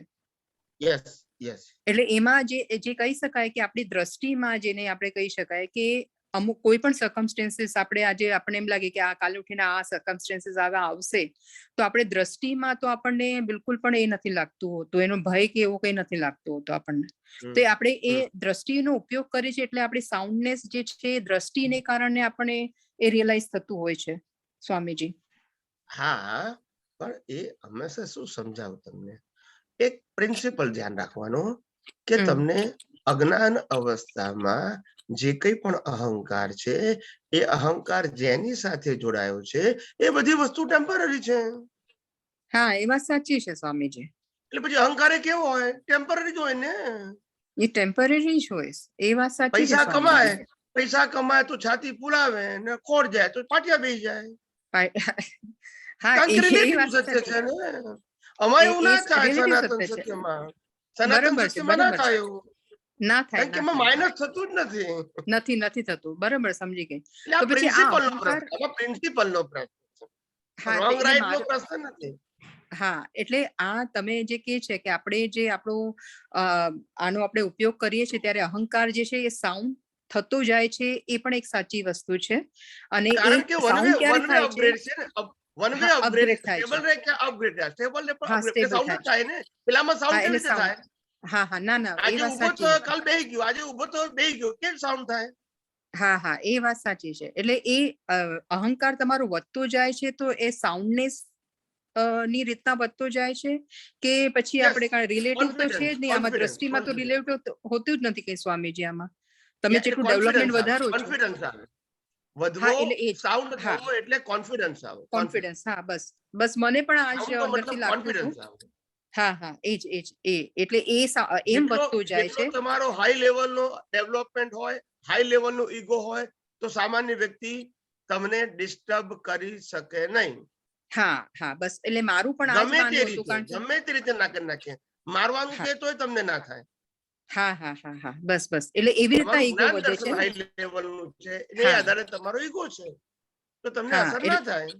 બરાબર છે. એટલે આવી રીતના ઈગો, એટલે ડેવલપમેન્ટના લેવલ પર કહેવાય છે કે ઈગો વધે છે. Yes yes yes yes. હા હા, બસ બસ એ જ પૂછ્યું હતું સ્વામીજી. અને સ્વામીજી ત્રીજી વસ્તુ એ કે આપણે પેલા ભાઈએ કીધું ને કે એક તો જાતીય સ્મરણ જ્ઞાન હોય છે સ્વામીજી, એક આપણે અવધિ જ્ઞાન હોય છે. એમાં એ સૂત્રમાં એમ લખેલું હતું. તો એ જાતીય સ્મરણ જ્ઞાન એટલે પાછલા બધા ભવ દેખાવા એને જાતીય સ્મરણ જ્ઞાન કહેવાય ને સ્વામીજી? અવધિ અચ્છા. જ્ઞાન ને જાતીય સ્મરણ જ્ઞાન જુદું કહેવાય. જાતીય સ્મરણ જ્ઞાન તો ટોટલી ઉદય કર્મ જ છે. આમ તો તેને ઉદય કર્મ કહેવાય. હા પણ હા જાતીય હા સ્મરણ જ્ઞાન છે ને, એ અજ્ઞાની ને હોઈ શકે, હા એ તો બરોબર છે, અવધિ જ્ઞાન એ અજ્ઞાની હોય અજ્ઞાની છે. ને હોઈ શકે. ઓકે, હા, ચર્ચિલ બરોબર. અને નેપોલિયન ને કુઅવધિ જ્ઞાન હતું. કયું હતું? કુઅવધિ જ્ઞાન, અવધિ જ્ઞાન ખરું, પણ કુ એટલે નેગેટિવ સંજોગોમાં, નેગેટિવ. હિંસામાં હા, ઉપયોગ કરે, વોરમાં ઉપયોગ કરે. ને બરોબર સુઅવધિ એટલે મુક્તિ માટે ઉપયોગ કરે, એટલે સુઅવધિ કહેવાય. સુઅવધિ. અને આ અવધિ એટલે ફ્યુચર નું એને દેખાતું અવધિ એવું એટલે કે લિમિટ, લિમિટેડ રેડિયસ ને અવધિ કહેવાય. અચ્છા, લિમિટેડ રેડિયસ ને કોઈને અવધિ કહેવાય. કોઈને કોઈને 5000 ફૂટ નું દેખાય, કોઈને 25000 ફૂટ દેખાય, કોઈને 50000 ફૂટ દેખાય, કોઈને 1 લાખ ફૂટ નું દેખાય, કોઈને 10 લાખ ફૂટ ની રેડિયસ દેખાય. રેડિયસ મીન્સ અવધિ, અવધિ ઇટ મીન્સ લિમિટ, લિમિટ. હા, અને એ જે રેડિયસ જે છે એ એનું પોતાનું પાછળનું કઈ એવો ભાવ એને કર્યો હોય ત્યારે જ, અને Yes, પુણ્ય કર્મ yes. હોય ત્યારે જ એનું એ રિઝલ્ટ આવે, બરાબર ને? યા એ ઉદય કર્મ છે, ઉદય કર્મ છે, ઉદય કેરી કર્મ ફોરવર્ડ છે, ના હા. થાય. હા, પણ એને એવો ભાવ કર્યો હોય અને એવું પુણ્ય પણ હોય એટલે એને એવું રિઝલ્ટ આવી શકે, સ્વામીજી, બરાબર? યસ યસ, ભાવ હોય, એની ક્વોલિટી, ભાવ ક્વોલિટી હોય ભાવની અંદર, તો આવું રિઝલ્ટ આવી શકે. હા, અને હા. જાતીય તો સ્મરણ જ્ઞાન તો કોઈને પણ થાય. આત્મા હા, ના માનતો હોય તો જાતીય તોય સ્મરણ જ્ઞાન થાય. થાય, એવું હા, જરૂર નથી. કેટલાય ફોરેનર્સ ના લોકોને પાછલો ભાવ હા, દેખાયો છે, થતું ભલે હોય લોકો છે. પુનર્જન્મ ના માને તોય, આત્માને હા, ના માને, પુનર્જન્મ ના માને, કર્મના સિદ્ધાંતને ના માને તોય પાછલો ભાવ દેખાય. હા, પણ તમે હમણાં કીધું ને, તમે સ્વામીજી કીધું કે ક્વોલિટી હોય, એટલે ક્વોલિટી એટલે જાણે એને ભાવ કર્યા હોય ત્યારે એની ક્વોલિટી બહુ હાઈ હોય, એમ કહી શકાય. યા ક્વોલિટી તો પણ પેલા યશનામ કર્મની વાત કરી ને મેં. તમે હમણાં કીધું ને કે આ ક્વોલિટી એવું હોય, એમનો ભાવની ક્વોલિટી એવી હોય, એમ કીધું ને તમે. ના, પણ શેના ભાવની ક્વોલિટી? આ જે આપણે અવધિ જ્ઞાન ને બધું જાતિ સ્મરણ જ્ઞાનમાં જે તમે વાત ના ના કરો ના, છો, એમાં એવું કીધું કે અવધિ જ્ઞાન બે પ્રકારના હોય, સુઅવધિ ને કુઅવધિ, એ કુઅવધિ. ક્વોલિટી. હા, ઓકે ઓકે, એ કુઅવધિ એટલે ક્વોલિટી. કે સંસારી હેતુ માટે, અને સુઅવધિ એટલે મુક્તિના માટે, મોક્ષ માટે. ઓકે એમ ઓકે ઓકે, ફાઇન ફાઇન. એ પણ એટલે ક્વોલિટીની વાત. હા હા, પણ આ તો એમ જ કે અચીવમેન્ટ એને જોઈએ છે, એને ભાવ કર્યો છે એવું કે એને જોઈએ છે, અને એવું એને પુણ્યનો એનો કોટા પણ છે, એટલે એને કુદરત એ સપ્લાય યસ કરે છે, એમ કહી શકાય યસ ને? યસ, યા હા, બરાબર છે. બરાબર છે. જય સચિદાનંદ સ્વામીજી. જય જય સચિદાનંદ, સચિદાનંદ. જય જય સચિદાનંદ, સચિદાનંદ. જય સચિદાનંદ. બ્રેક લેવી છે સ્વામીજી? કેટલા વાગ્યા? ત્યાં 9 o'clock થયા છે ઇન્ડિયા. હા, લઈ લો, બ્રેક લઈ લો, વાંધો નહીં, બ્રેક લઈ લો. હા, કઈ પદ હા, મૂકી દો કવિરાજ. बराबर बराबर। फिर केवल ज्ञान के बाद, केवल ज्ञान जो अवधि ज्ञान के बाद जब वो दीक्षा लेता है, माता के गर्भ में से 3 ज्ञान दीक्षा लेंगे, तब मनः पर्यय ज्ञान प्रकट होता है। चौथा बराबर। ज्ञान, हाँ स्वामी 3 जी। ज्ञान माता की गर्भ में, चौथा ज्ञान जब दीक्षा लेता है तब, और 5वां ज्ञान का मतलब केवल ज्ञान। केवल ज्ञान, बराबर है स्वामी। હવે શું પ્રશ્ન પૂછવો છે, બોલો? હા, તો એટલે પ્રશ્ન ઈ જ હતો કે એને બધું ખુલ્લું થઈ ગયું હોય તો દીક્ષા સમયે કેમ એમ મન પરવય જ્ઞાન છે તે એને દીક્ષા સમયે એટલે પરિણામ સ્વરૂપે છે, એટલે છેલ્લા અવતારમાં 5 જ્ઞાન ઉદય કર્મ જ છે. હા, બરાબર છે. 5 હા, એટલે પ્રશ્ન એ જ હતો કારણ કે કે હા, બરાબર, કારણ બોલો. કે છેલ્લા અવતારમાં પુરુષાર્થ હોતો નથી, પુરુષાર્થ કરવા વાળો હોતો નથી. નથી, બરાબર છે સ્વામીજી. એટલે એ તો અમારે જયારે સત્સંગમાં જયારે અમારે ચર્ચા થઈ ને ત્યારે એવી જી ચર્ચા પ્રભુ. થઈ હતી કે જો બધું Yes. ખુલ્લું થઈ ગયું હોય તો દીક્ષા પહેલા કેમ મન પર જ્ઞાન ન થાય એમ, દીક્ષા ઉદય પહેલા કેમ? કર્મમાં કોઈ સવાલ ના. હા, એટલે ઉદય કર્મ માટે કોઈ પછી એમાં અને સ્વતંત્રતા અને નથી એમ. અને બીજું હા, જેમ પહેલા 3 જ્ઞાન માતાના ગર્ભમાંથી હોય, આ નિયમ છે. બરાબર, અને દીક્ષા લીધા પછી ચોથું જ્ઞાન થાય, આ પણ નિયમ છે. નિયમ છે, બરાબર સ્વામી. એટલે પહેલા થાય જ નહીં કોઈને, ઓકે ઓકે, એટલે એમાં પુરુષાર્થનો પ્રશ્ન આવતો, આ નિયમ થઈ ગયો, નિયમ. નિયમ થઈ ગયો. બધા તીર્થંકરોને માતાના ગર્ભમાં 3 જ્ઞાન હોય જ, આ નિયમ. હોય, ઓકે, ચોથું જ્ઞાન દીક્ષા લે ત્યારે જ થાય, આ પણ નિયમ. પછી બરાબર છે, છેલ્લું જ્ઞાન કેવળ જ્ઞાન, એના બરાબર, ટાઈમે થાય. દરેકની ટાઈમ અલગ અલગ હોય. અલગ અલગ હોય. ઓકે ઓકે, હો?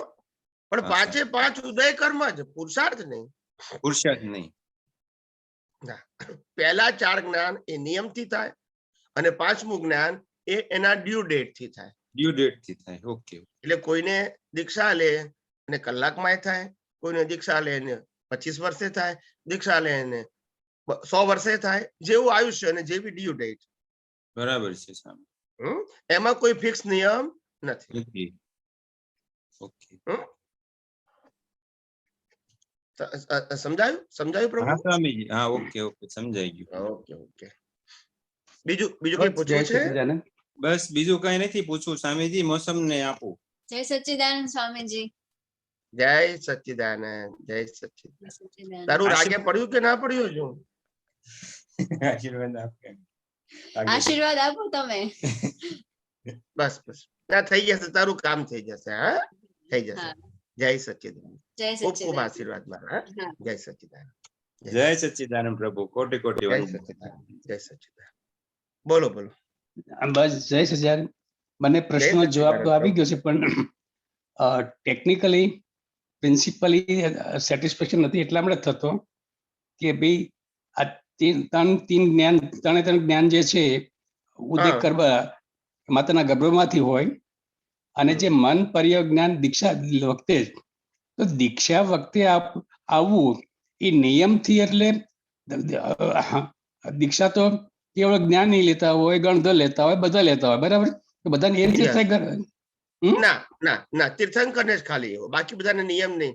મેં પહેલા કીધું કે કેવળ જ્ઞાન કરવા માટે પહેલા 2 જ્ઞાન પ્રાઇમરી લેવલે જરૂરી બધાને હોય છે. બાકીના 2 જ્ઞાન કેવળ જ્ઞાન માટે જરૂરી જ નથી. એટલે અવધિ જ્ઞાન અને બાકીના બે મનોપ્રિય જ્ઞાન કેવળ જ્ઞાન માટે જરૂરી જ નથી. થાય કે ના થાય તોય પણ કેવળ જ્ઞાન થાય. તીર્થંકર માટે કમ્પલસરી છે. તીર્થંકર માટે નિયમ છે ને, નિયમ કહું છું, નિયમ છે. એટલે કેવડી માટે નથી. કેવડી એમની માટે નથી. principally કેવડીને તો સૈદ્ધાંતિક કેવડીને તો છેલ્લા અવતારમાં સીધું જ કેવળ જ્ઞાન થાય. પેલા ચારેમાંથી એકેય ના હોય. સૈદ્ધાંતિક દ્રષ્ટિએ જોઈએ આપણે તો કેવળ દર્શન થાય એટલે બધું અજ્ઞાન ગયું. Yes yes. બરાબર? તો 82 લાખ સિદ્ધિઓ ઓટોમેટિક એને વર્તી હોય છે, બરાબર છે? યા તો પછી આ કેમ બાકી રહી જાય? એમ તમે સમજ્યા નહીં, કારણ કે એ એના હાથમાં નથી ને પ્રભુ, અને મેળવવાની કોઈ અપેક્ષા નથી. એને સ્પષ્ટ વેદના તો થઈ ગયું છે. આ તો બધા ટેમ્પરરી જ્ઞાન છે. આ તો રિલેટિવ સત્યના કુદરતની ઓળખમાંના જ્ઞાન છે. આત્માના અનુભવોના જ્ઞાન તો થઈ ગયું ને, સ્પષ્ટ વેદન પતી ગયું. હવે બીજું જ્ઞાન થાય કે ના થાય એને કોઈ ઇન્ટરેસ્ટ નથી કે ક્યારે મને સ્પષ્ટ, ક્યારે મને અવધિ જ્ઞાન થાય કે મનોપર્ય જ્ઞાન થાય, એનો વિષય નથી. એટલે નિયમથી થાય. આ નિયમથી છે એ જરૂર આપણા સિદ્ધાંતની વિરુદ્ધ જાય કે ભાઈ એ ટાઈમે થાય એમ કેમ? નિયમ છે ને કુદરતનો છે, આપણો નિયમ નથી. બધા તીર્થંકરને દીક્ષા લે ત્યારે જ એને આપણે શું કહેવાય કે આપણે મનોપર્ય જ્ઞાન થાય બધાને. અને માતાના ગર્ભમાંથી 3 જ્ઞાન તીર્થંકરને થાય, એ પણ નિયમ છે. એટલે મહાવીરને 28 વર્ષે લેવાના હતા જ્ઞાન. નથી આ નહીં, મહાવીર 28 વર્ષ દીક્ષા લેવાના હતા અને 2 વર્ષ લેટ થયું. તો 2 વર્ષ લેટમાં જતું રહેવું. હા, એ જ એમનો ઉદય કર્મ. તો દીક્ષા લેખતે એવું શું થાય કે એને એ વખતે થાય? એનું સાયન્સ હોય એની પાછળ. આમાં સાયન્સ એટલું જ છે કે આ એ જે એમને આખું જ્ઞાન ખુલ્લું થયું, મનોપર્ય જ્ઞાન, એ મનોપર્ય જ્ઞાન કારણ કે દીક્ષા લીધા પહેલા એમને કોઈની સાથે કોઈ પણ પ્રકારની વાતચીત કરવાનો ઉદય હોતો નથી. એટલે પછી એમને ઉદય આવે છે જયારે વાતચીત કરવાનો, એમનો જયારે દેશના આપવાનો, ત્યારે આ પ્રકૃતિને આ જ્ઞાનની જરૂર પડે છે. નહીં તો એ તો એમના સ્પષ્ટ વેદનમાં જ છે. એમને તમારા મનમાં શું વિચાર આવે છે એમાં ઇન્ટરેસ્ટ નથી. એમને એમના વિચારોમાં જ ઇન્ટરેસ્ટ નથી ને. એટલે આ તો પેલું ટાઈમ શેડ્યુલ આવે ને, એટલે આપણે સિદ્ધાંત આપણને રોલ આવે ત્યારે આવે, રોલ આવે ત્યારે આવે, એવું છે. એમનો રોલ આવે ને ત્યારે આવે. હવે આ લોકોને કેમ નથી, કેવડીને કેમ નથી આ જ્ઞાન જરૂરી? કે ભાઈ એ લોકોને કેમ મતિ જ્ઞાન નથી થતું, શ્રુત જ્ઞાન, અવધિ જ્ઞાન, મનોપ્રય જ્ઞાન કેમ નથી જરૂર? એ લોકોને દેશના આપવાની જ નથી. એટલે કમ્પલસરી હોઈ બી શકે, નાઈ બી હોઈ શકે, નિયમ નથી. એટલે આ એકચ્યુઅલી તો કોઝની ઇફેક્ટ છે. આ કોઝની જ ઇફેક્ટ છે સાહેબ, કોઝની એટલે રોલ પ્રમાણેના કોઝની ઇફેક્ટ છે. રાઈટ, બરાબર, રાઈટ. પેલા લોકોને કેવળી, પેલા કેવળીને રોલ નથી તો એને મનોપ્રય જ્ઞાન જરૂરી પણ નથી એને, કે એ હોય તો જ કેવળ જ્ઞાન થાય. It is not compulsory. Okay okay okay okay. જય સચિદાનંદ. જય સચ્ચિદાનંદ. જય સચ્ચિદાનંદ. વિનોદભાઈ.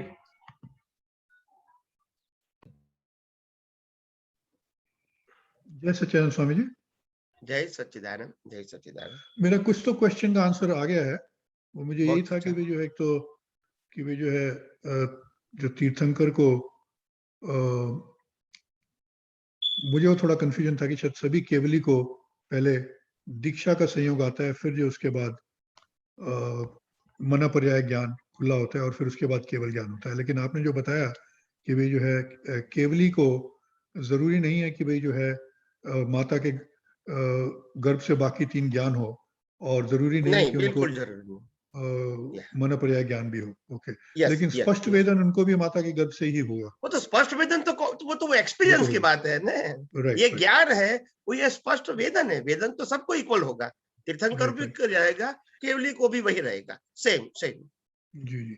तो ये इसमें एक तो ये जो दीक्षा जो लेते हैं ये तीर्थंकर के भाव में, ये दीक्षा कैसी दीक्षा होती है, इसमें क्या होता है दीक्षा के अंदर?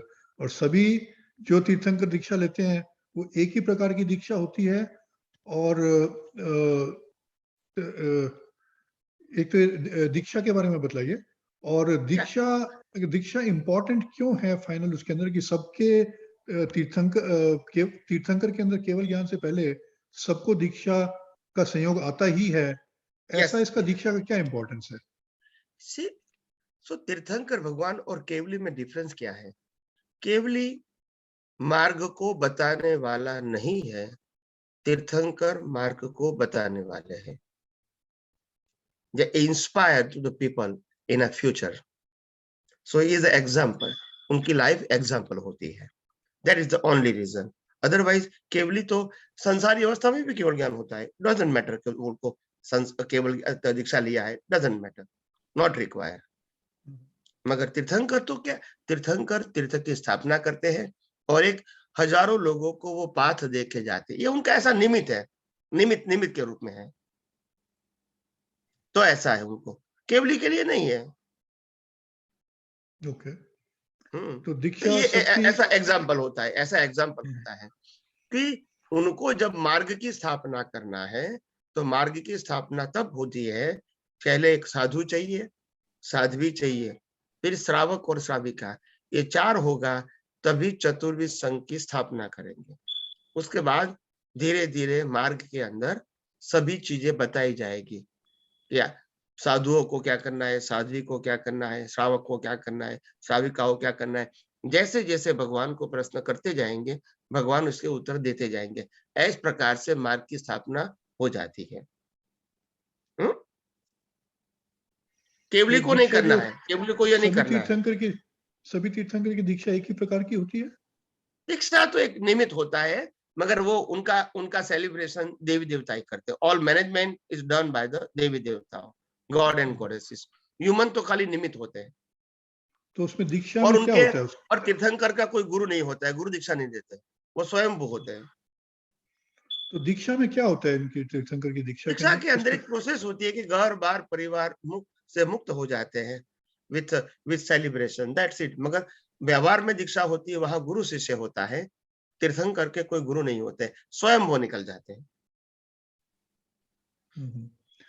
तो एक ही कहते हैं कि आत्मा के जब आप पूरा आपका आत्मा का एक्सपीरियंस होता है तो आत्मा के मतलब वो सभी कुछ जानता है और उसके सभी आत्म प्रदेश एकदम खुले हो जाते हैं। तो उससे मेरा तो ऐसा समझना था कि आत्म प्रदेश खुले हो जाते हैं तो उसके अंदर सब प्रकार का ज्ञान जो है, मेरा ऐसा अजम्पशन था कि भी जो है जो मन पर्याय ज्ञान और ये जो कुछ भी है तरह तरह की विद्याएं, सभी को आत्म प्रदेश सभी खुले होने से ऑटोमेटिकली वो सब खुली हो जाएंगी। तो ऐसा नहीं है, तो मतलब क्या उसका आत्म प्रदेश नहीं नहीं सभी नहीं, खुले होने का देखो क्या मतलब देखो, है? बताओ बताओ बताओ बताओ। पहली बात यह है कि हम जिस प्रकार से हमारे पास जो अभी बुद्धि है, तो बुद्धि के कारण हमको ये विद्याओं की एक क्यूरियोसिटी होती है। आप समझे? 82 लाख विद्याओं की क्यूरियोसिटी होती है कि ये विद्या कैसे प्राप्त करेंगे, ये कैसे प्राप्त करेंगे, ये कैसे प्राप्त करेंगे, वगैरह वगैरह। जब केवल केवली को केवल ज्ञान होता है, तो केवली की भावना यही है कि मैं केवल ज्ञान प्राप्त करके मोक्ष में जाऊं। इनको सिद्धियों से कोई मतलब नहीं है, जगत कल्याण करूं इससे कोई मतलब नहीं, उनका रोल ही नहीं है। और इसीलिए उनको मति ज्ञान, सूत्र ज्ञान, अवधि ज्ञान, मनोप्रज्ञान जरूरी भी नहीं है। अच्छा, विद्या जरूरी भी नहीं है, उनको रोल ही नहीं है उसका, उनको तो सिर्फ मोक्ष में जाना है। अच्छा, तीर्थंकर भगवंतों को इसीलिए प्रकट होता है क्योंकि वो मार्ग देने वाला है, तो सभी खुला हो जाएगा। उसमें से कोई भी व्यक्ति जो भी प्रश्न करेगा उसका वो उत्तर देगा, केवली को तो उत्तर देना नहीं है। नहीं, लेकिन जो तीर्थंकर भी जो है, उनको मार्ग तो खुला करना है आत्मा अनुभव का, राइट? नहीं, आत्मा का अनुभव हो गया वो अलग चीज है, आप समझो पहले। जी, ये जो मैंने विद्या की बात कहा, 82 लाख विद्या, वो कुदरती रचना का हिस्सा है, वो आत्मा का हिस्सा नहीं है। Right right. तो वही मैं कह रहा हूँ तो कि भी जो कुदरती रचना जो होती है वो खुला करना, वो उनका सब्जेक्ट तीर्थंकर का अगले अवतार में इसीलिए होता है क्योंकि ये जगत के अंदर कोई भी प्रकार का ज्ञान है वो उनसे बाकी न रहे, ताकि वो उत्तर न दे सके और उनके पास क्षमता भी ना हो। आप समझे? तो इज हाईली क्वालिफाइड पर्सन, आत्मज्ञान में भी और व्यवहार ज्ञान, व्यवहार मतलब कुदरती कानून के ज्ञान में भी। केवली को तो सिर्फ मोक्ष में जाना है, उनको ये दुनिया का सनातन सत्य का सभी प्रकार का अनुभव नहीं चाहिए। उनको चाहिए कैसे भी करके मैं बेसिक विज्ञान जान के अज्ञान खत्म करूं और फिर लास्ट बर्थ में केवल ज्ञान होवे, मोक्ष होवे। It is more than enough for him. ये उनका क्राइटेरिया है, उनकी कोई रिक्वायरमेंट भी नहीं है उनकी। वो ये कहते भी नहीं है कि मेरे पास ज्ञान है या नहीं है, वो सब्जेक्ट ही नहीं है उनको। और तीर्थंकर को तो बिकॉज ऑफ द स्टेटस उनको by birth and by gift मिलता है, वो डिमांड नहीं करते हैं, रोल के मुताबिक मिलता है, रोल। तो जो आत्म प्रदेश के सभी आत्म प्रदेश खुले हो जाते हैं, इसका क्या मतलब है? सभी आत्म प्रदेश खुला होने का मतलब होता है कि आत्म प्रदेश खुला होने का मतलब अभी उनको कुछ पाने की जरूरत नहीं रही, वो खुद में ही संतुष्ट हो गए।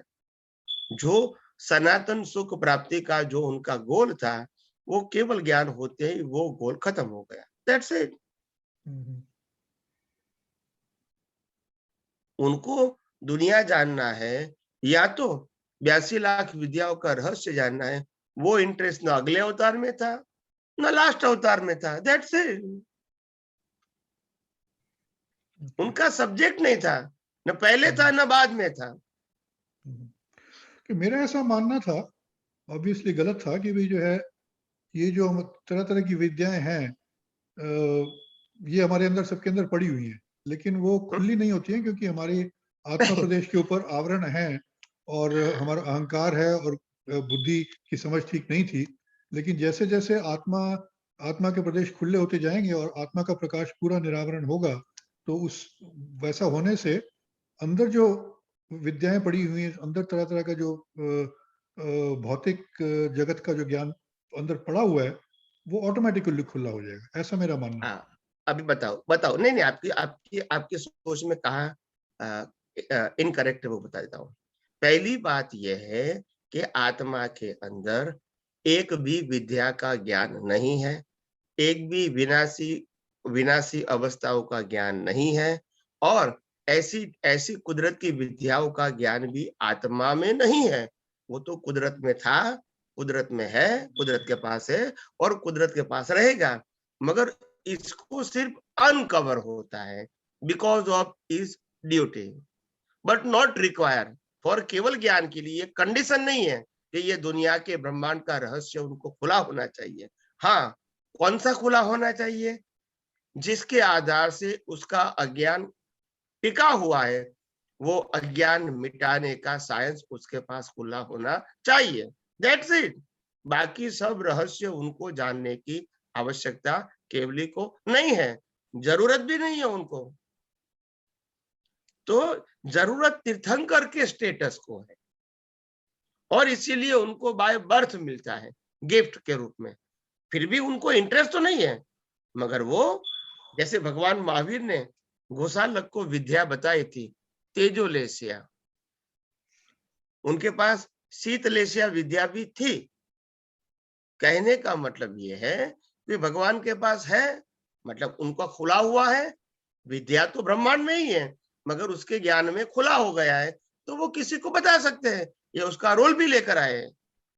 केवल ऐसा रोल लेकर आया नहीं है, न खुद के लिए यूज करना है, न दूसरे को बताना है। उसका रोल ही नहीं है, तो जरूरत भी नहीं है।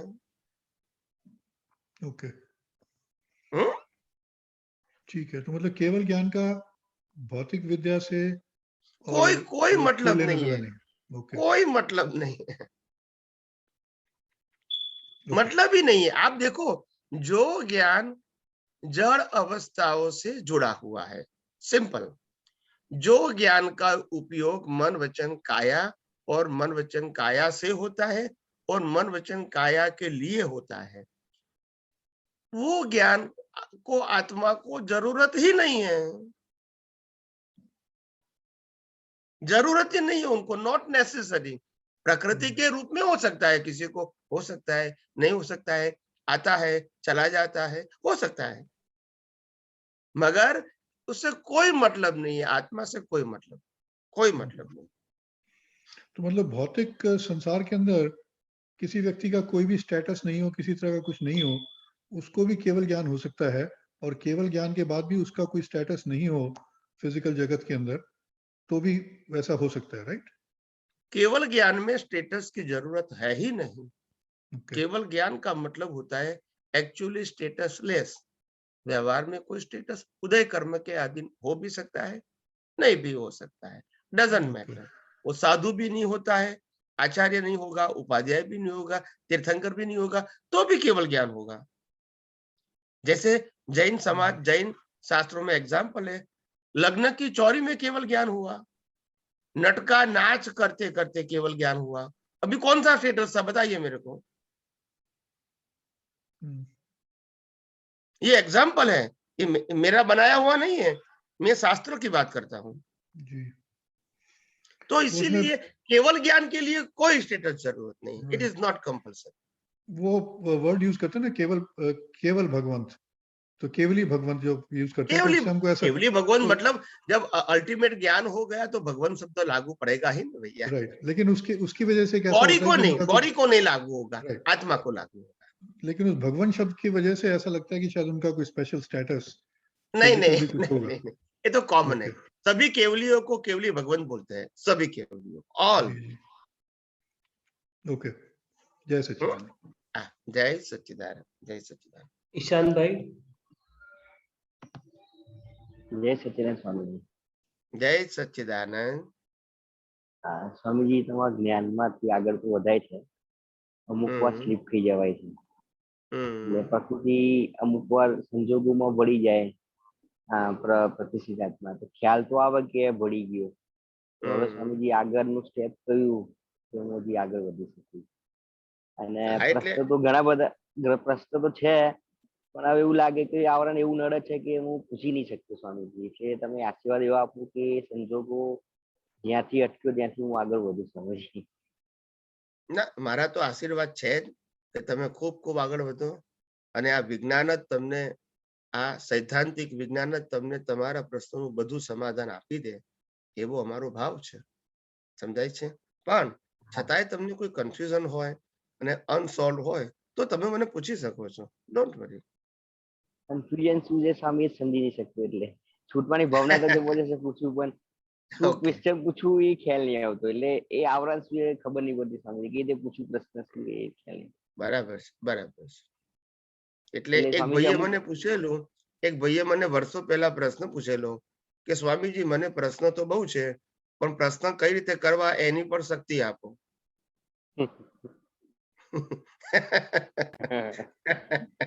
એટલે સ્વામીજી હું ક્યાં અટકેલું છું એ પણ મને ખુદને ખ્યાલ હોવો જોઈએ ને કે ભાઈ હા આ જગ્યાએ હું અટકેલું છું. પેલું કેવું સ્વામીજી તમારા વિડીયો સાંભળી પેલું માઇન્ડ ની અંદર પછી ક્વેશ્ચન કરું એવું નહીં. હું જ્યાંથી અટકું ત્યાંથી મારે ક્વેશ્ચન કરે સ્વામીજી. એટલે યસ યસ, તો એ જ હોય ને. આપણા પ્રશ્નો બધા એકચ્યુઅલ હોવા જોઈએ, ક્રિએટેડ ના હોવા જોઈએ. આપણે ગ્રો કરતા કરતા ક્યાં અટક્યા છે એના રિલેટેડ આપણા ક્વેશ્ચન હોવા જોઈએ. ખાલી ઇન્ફોર્મેશન કે નોલેજ ના પ્રશ્ન કરીને શું કરવાનું હોય? કોક વાર એવું નહીં કે ના હોય, પણ મેજોરિટી 90% આપણા ક્વેશ્ચન એવા હોવા જોઈએ કે જેમાં આપણને ગ્રોથ, વિકાસમાં ક્યાં આપણને અડચણ થાય છે, કન્ફ્યુઝન ઉત્પન્ન થાય છે, પઝલ ઉત્પન્ન થાય છે, એ જો સોલ્યુશન મળે તો પછી આપણે આગળ વધીએ. એ સબ્જેક્ટના કનેક્ટેડ ક્વેશ્ચન હોવા જોઈએ. ખ્યાલ આવ્યો? હા હા, એટલે કોક વાર સંજોગોમાં ભળી જાવ પણ ખ્યાલ આવે કે નહીં આમાં નતું ભળવું તો હું છૂટો દઈ જાઉં કે ભાઈ આ જે કર્યું પ્રકૃતિ કર્યું આમાંથી હું મુક્ત શુદ્ધાત્મા છું એમ. જે પણ સંજોગો બધા કુદરતી રચના. એટલે આ દરેક સંજોગોમાં ગોઠવ તો કરું છું, પણ અમુક વાર ભળી જાય પણ ખ્યાલ આવે કે હું ભળી ગયું એમ. કઈ વાંધો નહીં. એટલે હવે આગળ નેક્સ્ટ સ્ટેપ કયું સ્વામીજી બતાવો કે હું આગળ જઈ શકું. ના, નેક્સ્ટ સ્ટેપ તો હજુ તમે મને ક્યાં અટક્યા છો કહો તો હું નેક્સ્ટ સ્ટેપ બતાવું ને. હજુ તમે મને બતાવતા નથી. એટલે હાલ તો હમણાં તમે સમ્યક જ્ઞાન ને સમ્યક દર્શનનો ઉપયોગ જે બતાવું છું વારંવાર એનો કર્યા કરો, પતી ગયું. જ્યાં તમને પછી અડચણ લાગે, જ્યાં તમને અવરોધ લાગે, જ્યાં તમને કન્ફ્યુઝન લાગે ત્યાં તમે પૂછજો કે આ રીતે હું જ્ઞાન દર્શનનો ઉપયોગ તો કરું છું પણ અહીંયા આગળ જ્યાં મને અટકી જવાય છે, આગળ વધાતું નથી, તો મને આનું સોલ્યુશન આપો. એટલે હું ચોક્કસ તમને આપીશું. હા,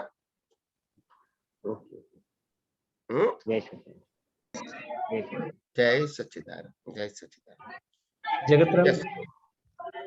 જય સચ્ચિદાનંદ સ્વામીજી. જય સચ્ચિદાનંદ. જય સચ્ચિદાનંદ. અચ્છા, મારે એક મહાત્મા જોડે ચર્ચા ચાલતી હતી. આમાં વાત નીકળી પેલી બિલીફ ની. તો એમનો પ્રશ્ન તમે જવાબ આપ્યો, એટલે કરેક્ટ છે કે નહીં એ જ નક્કી કરવાનું છે. એટલે એમનો પ્રશ્ન હતો કે બિલીફ ઊભી ક્યાંથી થાય? તો મેં એને કીધું અજ્ઞાનથી. પછી કે બિલીફ પૂરી ક્યાં થાય? તો મેં કહ્યું વિજ્ઞાનથી. પછી એ ભાઈ કીધું કે બિલીફ બદલાય કેવી રીતે? મેં કીધું સંજોગો કે આધીન. પછી એ કે બિલીફ કેટલા પ્રકારની હોય? મેં કીધું 2 પ્રકારની હોય, મિથ્યા અને સમ્યક, રોંગ અને રાઈટ. એટલે આ જવાબ બરાબર છે સ્વામીજી? એટલે પણ તમારો ત્રીજો જવાબ કરેક્ટ નથી. કયો? કે બિલીફ કેવી રીતે બદલાય? બિલીફ બદલાય કેવી રીતે? સંજોગથી ના બોલાય. બિલીફ જ્ઞાન દર્શન થી બોલાય. સમ્યક જ્ઞાન સમ્યક દર્શન પ્રાપ્ત થાય તો બદલાય એમ, નહીતર ના બદલાય.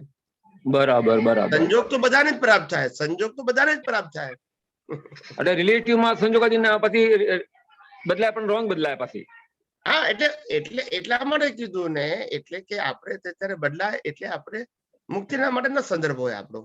એટલે જ્યાં સુધી સમ્યક જ્ઞાન ને સમ્યક દર્શન ની દ્રષ્ટિ આપવા વાળો ભેગો ન થાય ત્યાં સુધી તમારી દ્રષ્ટિ ના બદલાય એમ. બરાબર બરાબર. લૌકિક દ્રષ્ટિ તો તમને ગમે તે નથી મળે, ગમે તે નથી. એ પણ સંજોગાધીન બદલાય ને, પણ લૌકિક માં. હા, પણ એ સંજોગાધીન તમે બદલાય એવું કહો એટલે પછી પેલો પુરુષાર્થ ના કરે. એટલે આપણે કેવું પડે કે જ્યાં સુધી તને ન મળે એવા અનુભવી જ્ઞાની ત્યાં સુધી તારે ભાવ પુરુષાર્થ કરવો, તો કુદરત સંજોગ ભેગો કરી આપશે. બીજ હોય તો ફળ આવે ને. બરાબર બરાબર. બીજ ના હોય તો બરાબર સાચું, તો ફળ નહીં આવે. હા, એટલે આપણે એને કેવું પડે કે નથી મળ્યા તો કશો વાંધો નહીં, પણ તું બીજ તો ના.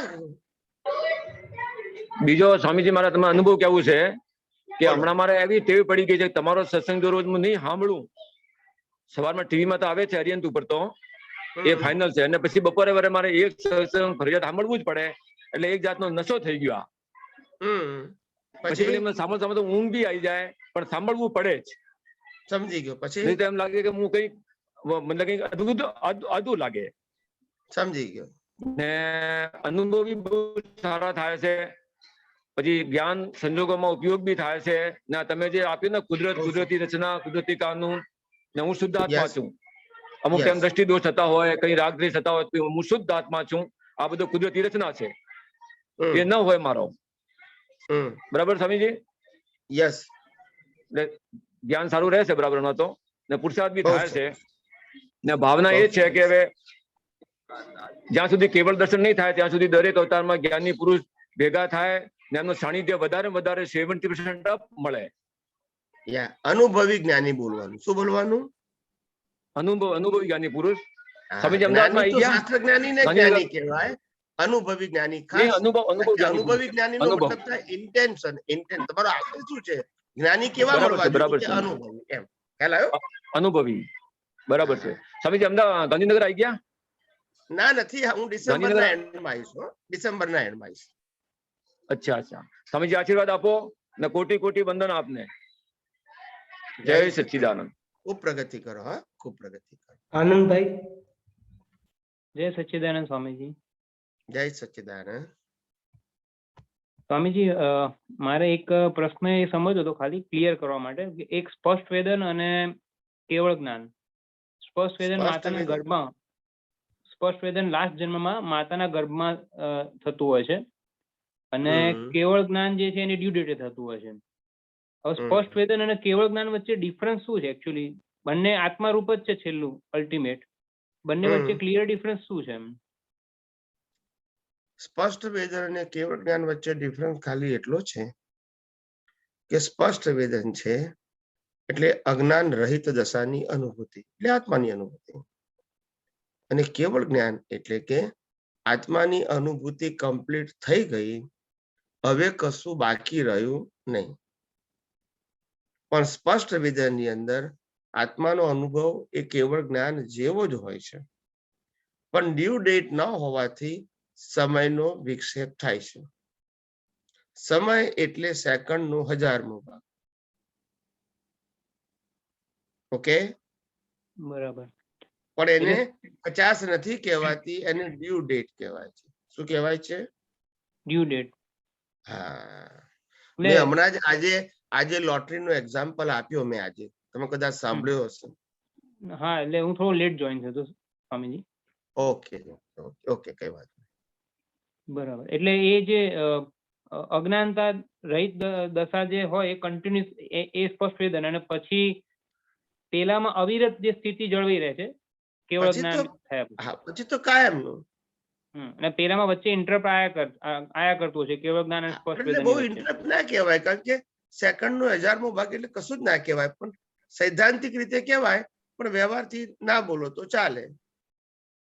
કારણ કે ખરેખર તો એને કાઉન્ટ જ નથી કરવાનું સમયનો વિક્ષેપ, પણ એનું કારણ ડ્યુ ડેટ છે. અજ્ઞાન હોય ને તો એની વેલ્યુ આપવી પડે, કારણ કે પુરુષાર્થ કરવાનો છે. પુરુષાર્થ કરવાનો તો છે નહીં. તો આ તો પ્રકૃતિનો જ અનુભવ થતો હશે ને, કારણ કે પ્રતિષ્ઠ આત્મા તો છે નહીં, અને જે માઇનોર લેવલે બી જે ઇન્ટરપ્શન આવે છે એ પ્રકૃતિ રૂપે પ્રગટ નથી થતું, એનું ઇન્ટરપ્શન છે. પેલામાં કેવળ જ્ઞાન થી પ્રકૃતિ રૂપે બી પ્રગટ થવાનું ચાલુ થઈ જાય છે આત્મરૂપ કેવળ જ્ઞાન. આમાં પ્રકૃતિ પહેલી વસ્તુ એ કે આધ્યાત્મ વિજ્ઞાનની અંદર મન વચન કાયા એ અનુભૂતિનો વિષય નથી, કારણ કે મિકેનિકલ કુદરતે બનાવેલું મશીન છે. એનો જન્મ થાય છે, એનું જીવન છે, અને એનો નાશ છે. That's it. મશીનને કોઈ દિવસ અનુભૂતિ ના હોય, મશીનને પ્રક્રિયા કરવાની હોય. શું કરવાનું હોય? પ્રક્રિયા. જેમ તમે ફ્રીજ લાવો, એર કન્ડિશન લાવો, વોશિંગ મશીન લાવો, એ ક્રિયા કરે, એને અનુભૂતિ ના હોય. નહીં સ્વામીજી, એટલે એમાં મારો પોઈન્ટ એ છે કે જે ઇન્ટરપ્શન આવે છે સ્પષ્ટ વેદનની અંદર એને અનુભૂતિ છે, પણ અનુભૂતિ કન્ટિન્યુટી નથી. જ્ઞાન દર્શનના લેવલે કહેવાય, એને મન વચન કાયા સાથે કોઈ નિસ્બત નહીં. નહીં, આપણે જે સમજ્યા એમાં જે અનુભૂતિ થાય છે સ્પષ્ટ વેદનની અંદર એને અનુભૂતિ છે, પણ અનુભૂતિની કન્ટિન્યુટી જે છે કેવળ જ્ઞાનના પોઈન્ટ થી કન્ટિન્યુઅસ રહે છે. ત્યાં સુધી વચ્ચે ઇન્ટરપ્શન આવે છે, પણ એ ઇન્ટરપ્શન આવે છે કોને? જ્ઞાન દર્શન છે ને આ જ્ઞાન દર્શન, એ જ્ઞાનનો સવાલ છે. દર્શન શબ્દ તો ના આવે, છેલ્લામાં જ્ઞાન જ આવે. એટલે જ્ઞાન જે છે એ જ્ઞાનમાં જ વિક્ષેપ આવે છે. એમાં મન વચન કાયા શબ્દ આવે જ નહીં, સબ્જેક્ટ જ ના આવે. મન વચન કાયાથી જ્ઞાન પ્રગટ થાય છે એ તો અસૈદ્ધાંતિક વાત છે. જે જડ છે, મિકેનિકલ છે, જેનો ક્રિએટર ઓપરેટર ડિસ્ટ્રોય કુદરત છે, એ કઈ રીતે જ્ઞાન મેળવી શકે? એ પ્રોસેસ કરી શકે. નહીં સ્વામીજી, મારો ખાલી આમાં સમજવાનો પોઈન્ટ એ છે કે સ્પષ્ટ વેદનમાં સ્પષ્ટતા હોય છે કે ભાઈ આત્મરૂપ છે, પણ એની અંદર વચ્ચે જે ઇન્ટરપ્શન આવે છે એ જ કેવળ જ્ઞાન અને સ્પષ્ટ વેદન વચ્ચેનો સ્પેસ છે, ટાઈમ પીરિયડ માટે. હવે એ કેવળ જ્ઞાન થઈ જાય છે પછી એ 100% કન્ટિન્યુઅસ રહે છે અપ ટુ એનું બોડી નિર્વાણ થાય ત્યાં સુધી. પોઈન્ટ એ છે કે આ બંનેની જે ડિસ્ટન્સ છે ટાઈમનો, એની અંદર જે ઇન્ટરપ્શન આવે છે ટાઈમના અનુસંધાનમાં વચ્ચે વચ્ચે ફ્રેક્શન ઓફ સેકન્ડ માટે એને જ્ઞાન નથી રહેતું. એ કોને નથી રહેતું? એમ કરતા ભાવ તો છે નહીં. ના ના ના, જ્ઞાન કોઈ નથી રહેતું, એ તો જાગૃતિનો પ્રશ્ન છે. પણ એ જાગૃતિ એની સહજ કહેવાય છે. આ કેવું છે કે માણસનો ઉપયોગ શબ્દ ક્યારે આવે કે જ્યારે માણસ પોતે ભાનમાં હોય. તો જે બેભાન હોય ત્યારે ઉપયોગ શબ્દ ના આવે, અનકોન્શિયસ. એવું આ ક્ષણિક એ અનકોન્શિયસ થઈ જાય છે. આ તો જાડી ભાષામાં કહું છું, જેની ભાષામાં નથી વાત કરતો, તમને સમજાવવા માટે ખાલી. એને ઉપયોગ ના હોય, એને સ્વભાવ જ હોય. છેલ્લા અવતારમાં માતાના ગર્ભમાંથી સ્પષ્ટ વેદન એટલે સ્વભાવ જ હોય, એનો ઉપયોગ હોય જ નહીં. ખાલી એને એટલા પૂરતું, જેને કહીએ ને આપણે સ્થૂળ ભાષામાં કે વિક્ષેપ આવે, જાડી ભાષામાં કે જેને જોકું આવે, ધેટ્સ ઇટ. બીજું કશું ના હોય. જાગૃતિ બાગૃતિ એટલે તો હું જાડી ભાષા બોલું છું, પછી એનો પ્રશ્ન નહીં પૂછવાનો, તમને સમજાવવા માટે હું કહું છું. It is not a principle. એટલે ફર્સ્ટ વેદન અને કેવળ જ્ઞાન મોર ઓર લેસ બધું નિયર બાય જ છે, એકદમ બહુ માઇનોર લેવલ ડિફરન્સ જ હશે. એટલે તો મેં કીધું સાહેબ, ડિફરન્સ ટાઈમ નો છે, પુરુષાર્થ નો નથી, એમ તો કઉ છું હું. બરાબર. તમે 25 વર્ષની ઉંમરે લગ્ન કરવાના હોય અને 5 વર્ષની ઉંમરે મા બાપની ઈચ્છા લગ્ન કરાવવાની હોય તો 20 વર્ષ સુધી એને અંતરાય કહેવાય કે ડ્યુ ડેટ કહેવાય? બોલો. Due date. બસ તો પછી બરાબર છે. એમની ભાવના તો 5 વર્ષે હતી, પણ લગ્ન તો 25 વર્ષે કર્યા, તો અંતરાય થોડું કહેવાય, ડ્યુ ડેટ છે. એ કે તમે પછી 20 વર્ષ પુરુષાર્થ કર્યો એટલે લગ્ન થયા? બસ તો એટલે વાતને સમજવાની, શબ્દને નહીં ઇમ્પોર્ટન્ટ આપવાનું. You try to understand the meaning. ના, એટલે આ જે આપણું કોન્વર્સેશન છે એમાં સમજ એવી નીકળે છે કે સ્પષ્ટ વેદન અને કેવળ જ્ઞાન એક જ છે, આમ કે બહુ વધારે ફેર છે જ નહીં. આપણા લોકો માટે, સમાજ માટે, દુનિયા માટે સમજાવવા માટે બંનેમાં કોઈ ફેર જ નથી. સ્પષ્ટ વેદન અને કેવળ જ્ઞાનમાં બંનેની દશા એક જ સરખી છે. લોકો માટે વધારે ઓછી વસ્તુ છે જ નહીં, છે જ નહીં. બરાબર. ઓકે ઓકે, ક્લિયર થઈ ગયું. જય સચ્ચિદાનંદ સ્વામીજી. જય સચ્ચિદાનંદ. હવે આપણે આ સ્પષ્ટ વેદન ને કેવળ જ્ઞાનમાં ફેર કેમ નથી મૂકતા એનો સિદ્ધાંત સમજો પહેલા. કોઈ તમને પૂછે તો પછી કેવળ જ્ઞાનમાં અને આમાં ફેર શું? જો ડિફરન્સ નથી તો પછી કેમ અલગ અલગ સમય થાય છે? તો જાણવું કે સ્પષ્ટ વેદન એટલા માટે કહેવામાં આવે છે કારણ કે એને અજ્ઞાન નથી અને પુરુષાર્થ નથી. હવે સમજાય મારી વાત? બરાબર છે. એને અજ્ઞાન નથી, પુરુષાર્થ નથી, પુરુષાર્થ કરવા વાળો નથી, તો પછી સ્પષ્ટ વેદન જ હોય ને. બરાબર છે. ધેટ ઇઝ ધ રીઝન સ્પષ્ટ વેદન. હું આ રેન્ડમ નથી બોલતો, ઇટ્સ અ પ્રિન્સિપલ. બરાબર છે. પ્રતિસાદમાં હોતો જ નથી. એટલે હવે તમે ખાલી કેવળ જ્ઞાન, હવે તમે માત્ર માનો કે કેવળ જ્ઞાનને મહત્વ આપશો ને સ્પષ્ટ વેદન નહીં આપો તો તમને કોઈ પૂછશે તો ત્યાં સુધી શું કહેશે કે હજુ તેને પુરુષાર્થ બાકી રહ્યો. એવું જૈન ધર્મમાં કહેવામાં આવે છે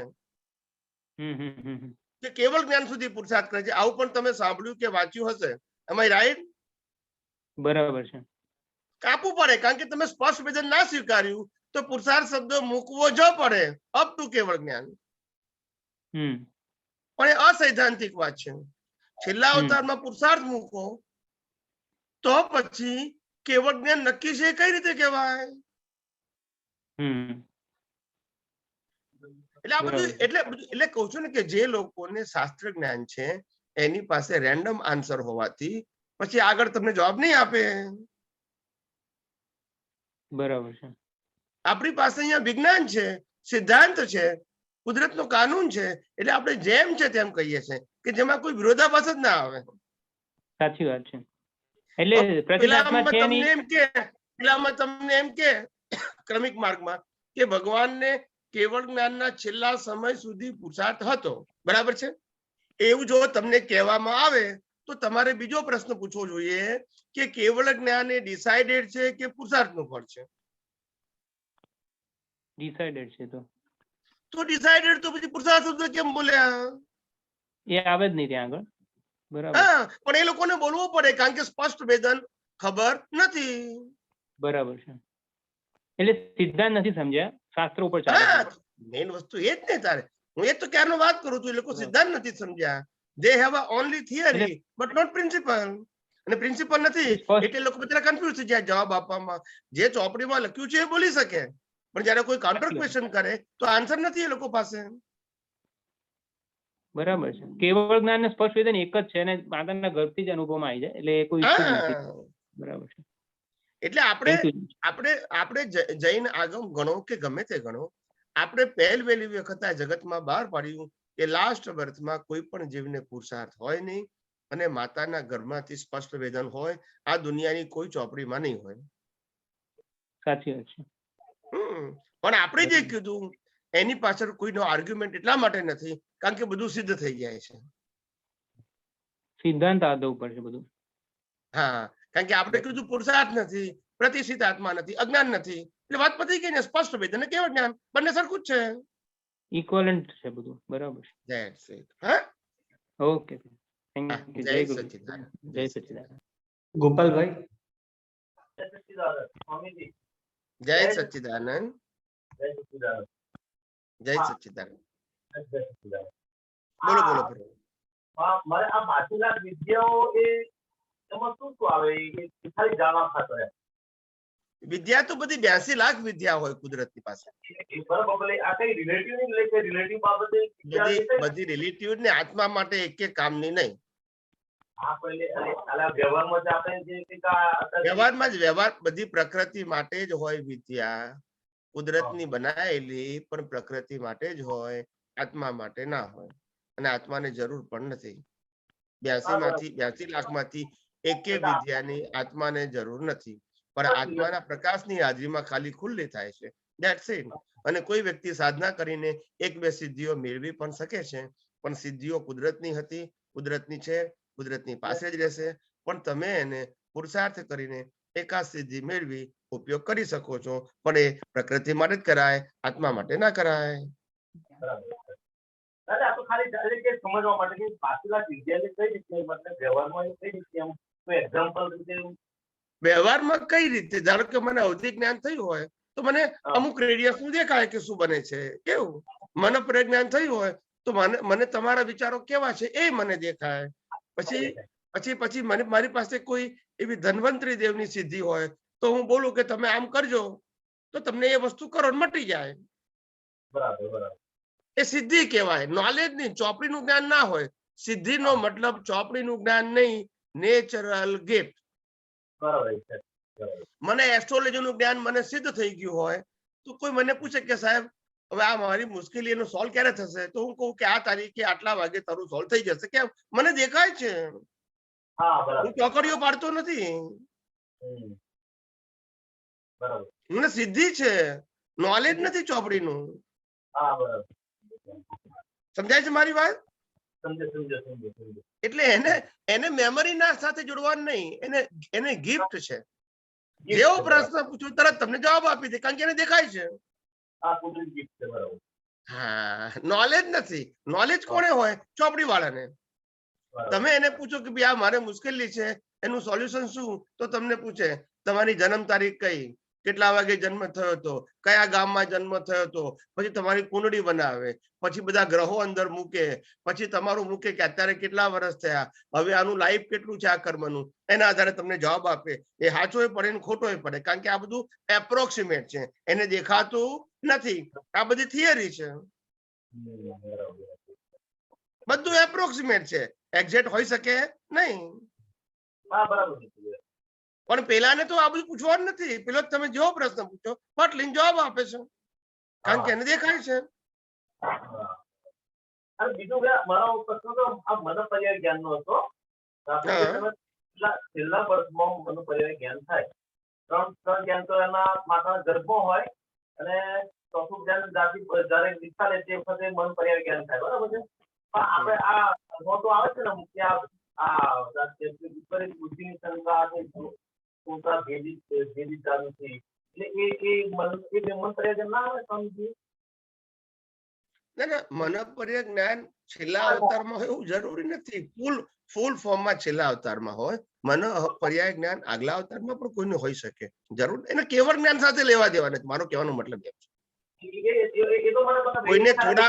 કોઈને થોડા સમય માટે મનોપર્ય જ્ઞાન હોય, કોઈને લિમિટેડ રેડિયસ નું મનોપર્ય જ્ઞાન હોય, કોઈને ક્યારેક જ મનોપર્ય જ્ઞાન ઉત્પન્ન થઈ જાય ને દેખાઈ જાય, તમારા વિચારો દેખાઈ જાય, આવું બધું હોઈ શકે.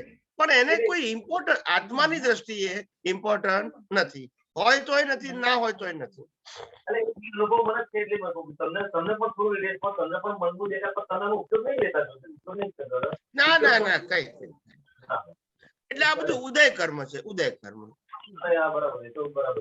એને અમે ઇમ્પોર્ટન્ટ ના આપીએ. અમને કદાચ કોઈના વિચારો દેખાતા હોય પણ તો એ જળ જ છે ને ભાઈ, વિનાશી છે ને. એ જોઈને શું કરવાનું છે? મને તમારું આખું લાઈફ દેખાતું એ જોઈને મારે શું ખાવાનું? મારો આત્મા પ્રગટ થવાનો છે? આ તો બધા મોહ હોય ને એને આ બધાને આમાં રસ હોય. જે નિર્મોહી હોય એને બધા રસ જ ના હોય. આ બધો ગંદવાડો લાગે એને. ગંદવાડો એટલે રિલેટિવ સત્ય એમ કે ભાઈ આમાં શું ઊંડા ઉતરવાનું એમ. એમાં ને એમાં તો આ રિદ્ધિ સિદ્ધિઓમાં તો બધા ભલભલા યોગીઓ અને જ્ઞાનીઓ ફસાયા. બધા એમાં તો ફસાયા. શ્રીમદ રાજચંદ્ર ને શતાવધાની હતા. શતાવધાની અને જયારે શતાવધાન નો પ્રયોગ કર્યો મુંબઈની અંદર ત્યારે હજારો વ્યક્તિઓ એમનાથી પ્રભાવિત થયા. દેશમાં અને વિદેશના ન્યૂઝપેપરમાં ટાઇટલ ઉપર છપાયું એમનું નામ ને બધું. પણ પછી એમને ખ્યાલ આવી ગયો આ તો લોક પ્રસિદ્ધિ છે, પ્રકૃતિને પ્રશ્ન છે.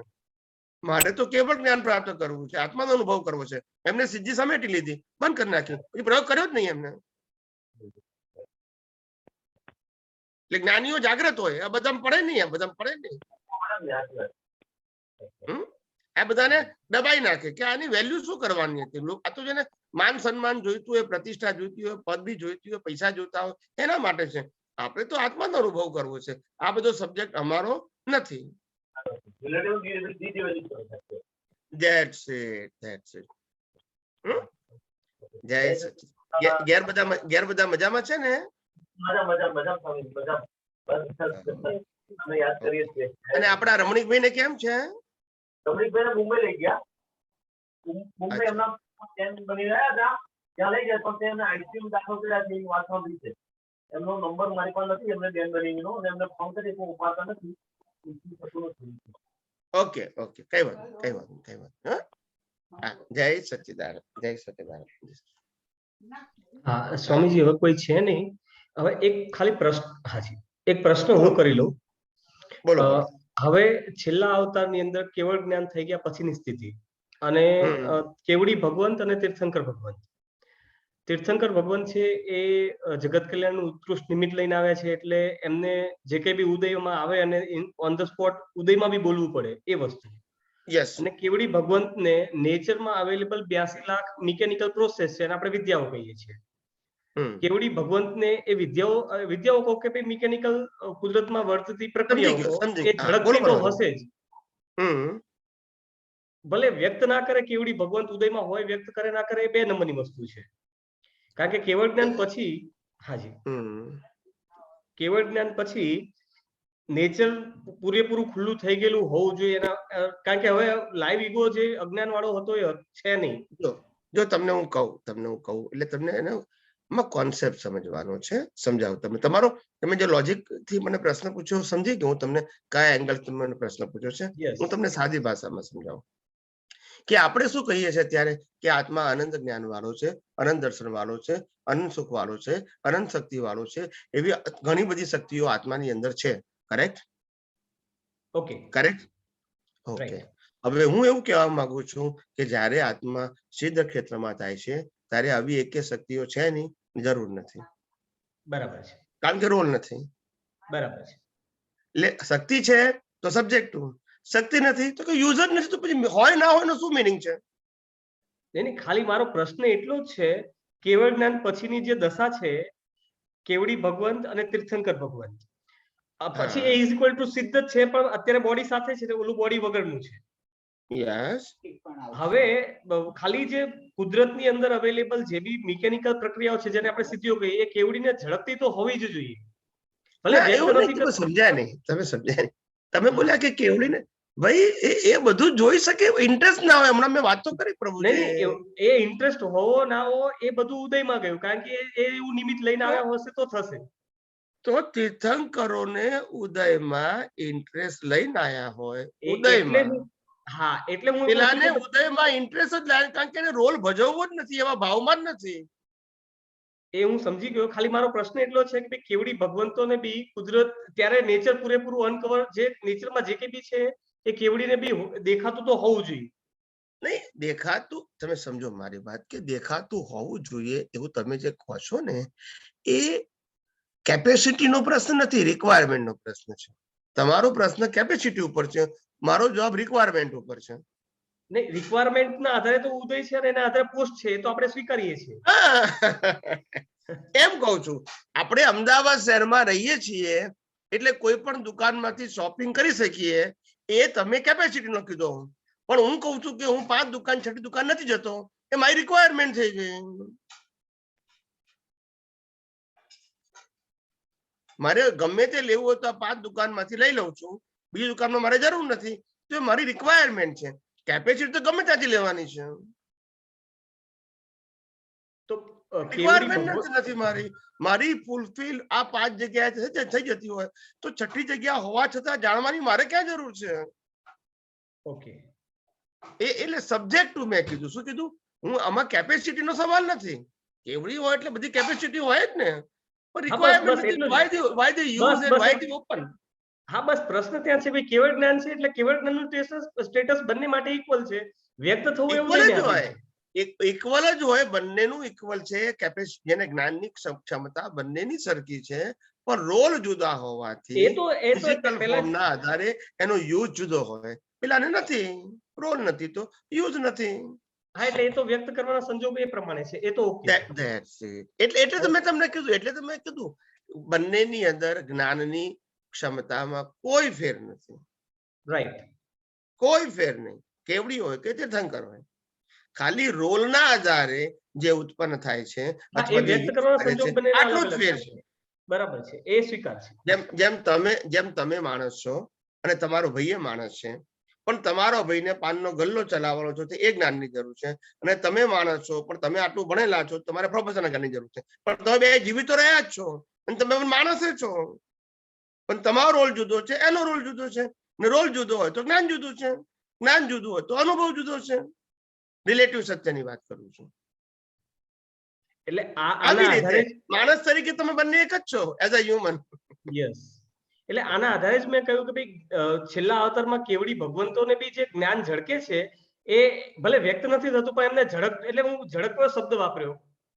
ઝળકવાનું તો એ હોઈ શકે, પણ એનો ઉપયોગ મૂકે જ નહીં, એનો રોલ નથી, ઉપયોગે ના મૂકે. એટલા માટે. ઓકે, સારું. મહાલક્ષ્મી બેન લાસ્ટ. જય સચ્ચિદાનંદ. જય સચ્ચિદાનંદ સ્વામીજી. જય સચ્ચિદાનંદ. કોટી કોટી નમસ્કાર. જય સચ્ચિદાનંદ. બોલો બોલો.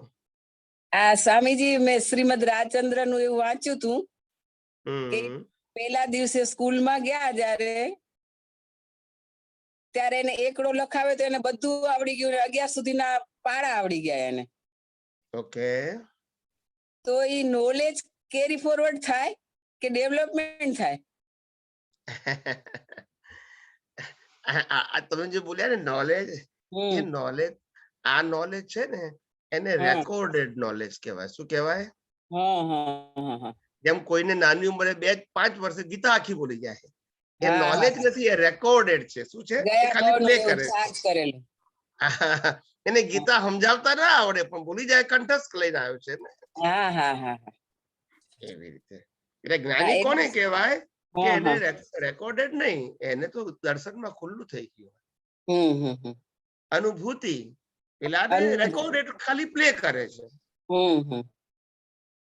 અને એ બી તમને હું પાછું ઘણી વખત નાની ઉંમરે પ્રગટ થયેલું આવું જ્ઞાન મોટી ઉંમરે જતું પણ રહે છે.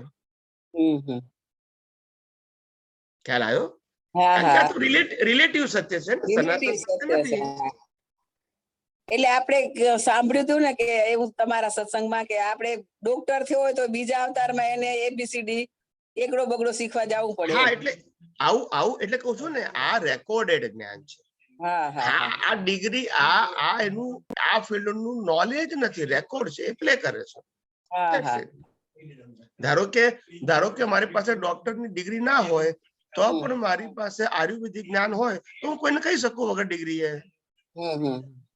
એવી રીતે. હા, એ બધા બૌદ્ધિક જ્ઞાન છે અને એ જ્ઞાન કેરી ફોરવર્ડ ના થાય, રેકોર્ડેડ છે. લઈને આયા હોય તે ખાલી તમે કહી શકો. એ સાચું હોય ખોટું હોય, લાભ કરે નાય કરે, બધું થાય. આ જેવી રીતે એને ઓલું અવધાન હતું, અવધાન કર્યું, એવી રીતે આ બસ. હા. જય સચિદાનંદ. જય સચિદાનંદ. હવે આપણે વિધિ બોલવાની છે.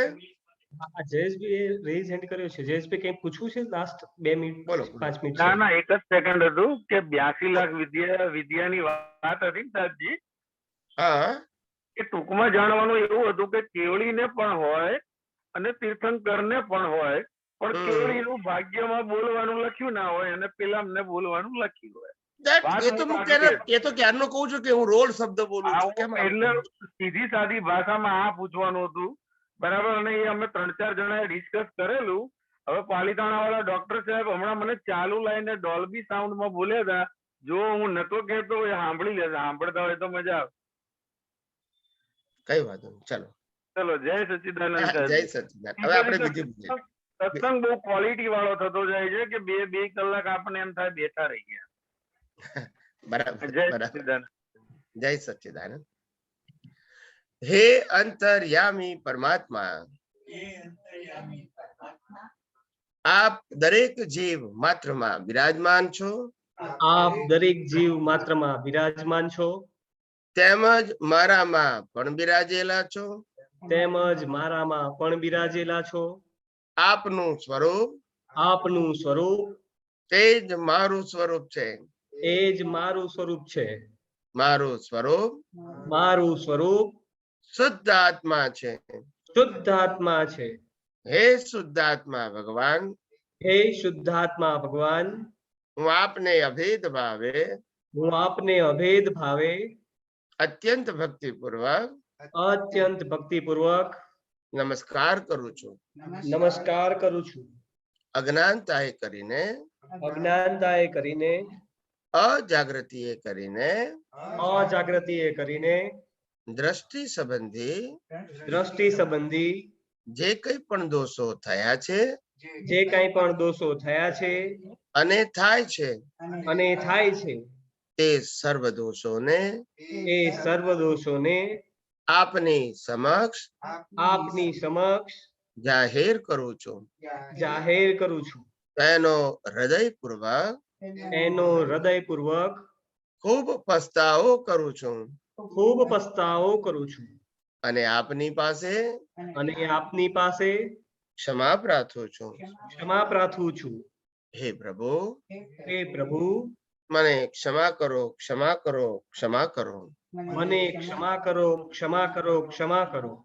અને ફરીથી આવા દોષો ક્યારે પણ ન કરું. એવી આપ મને શક્તિ આપો. હે શુદ્ધાત્મા ભગવાન, આપ એવી કૃપા કરો કે અમને ભેદભાવ છૂટી જાય અને અભેદ સ્વરૂપ પ્રાપ્ત થાય. અમે તમારામાં અભેદ સ્વરૂપે તન્મયાકાર રહીએ. જય સચ્ચિદાનંદ. જય સચ્ચિદાનંદ.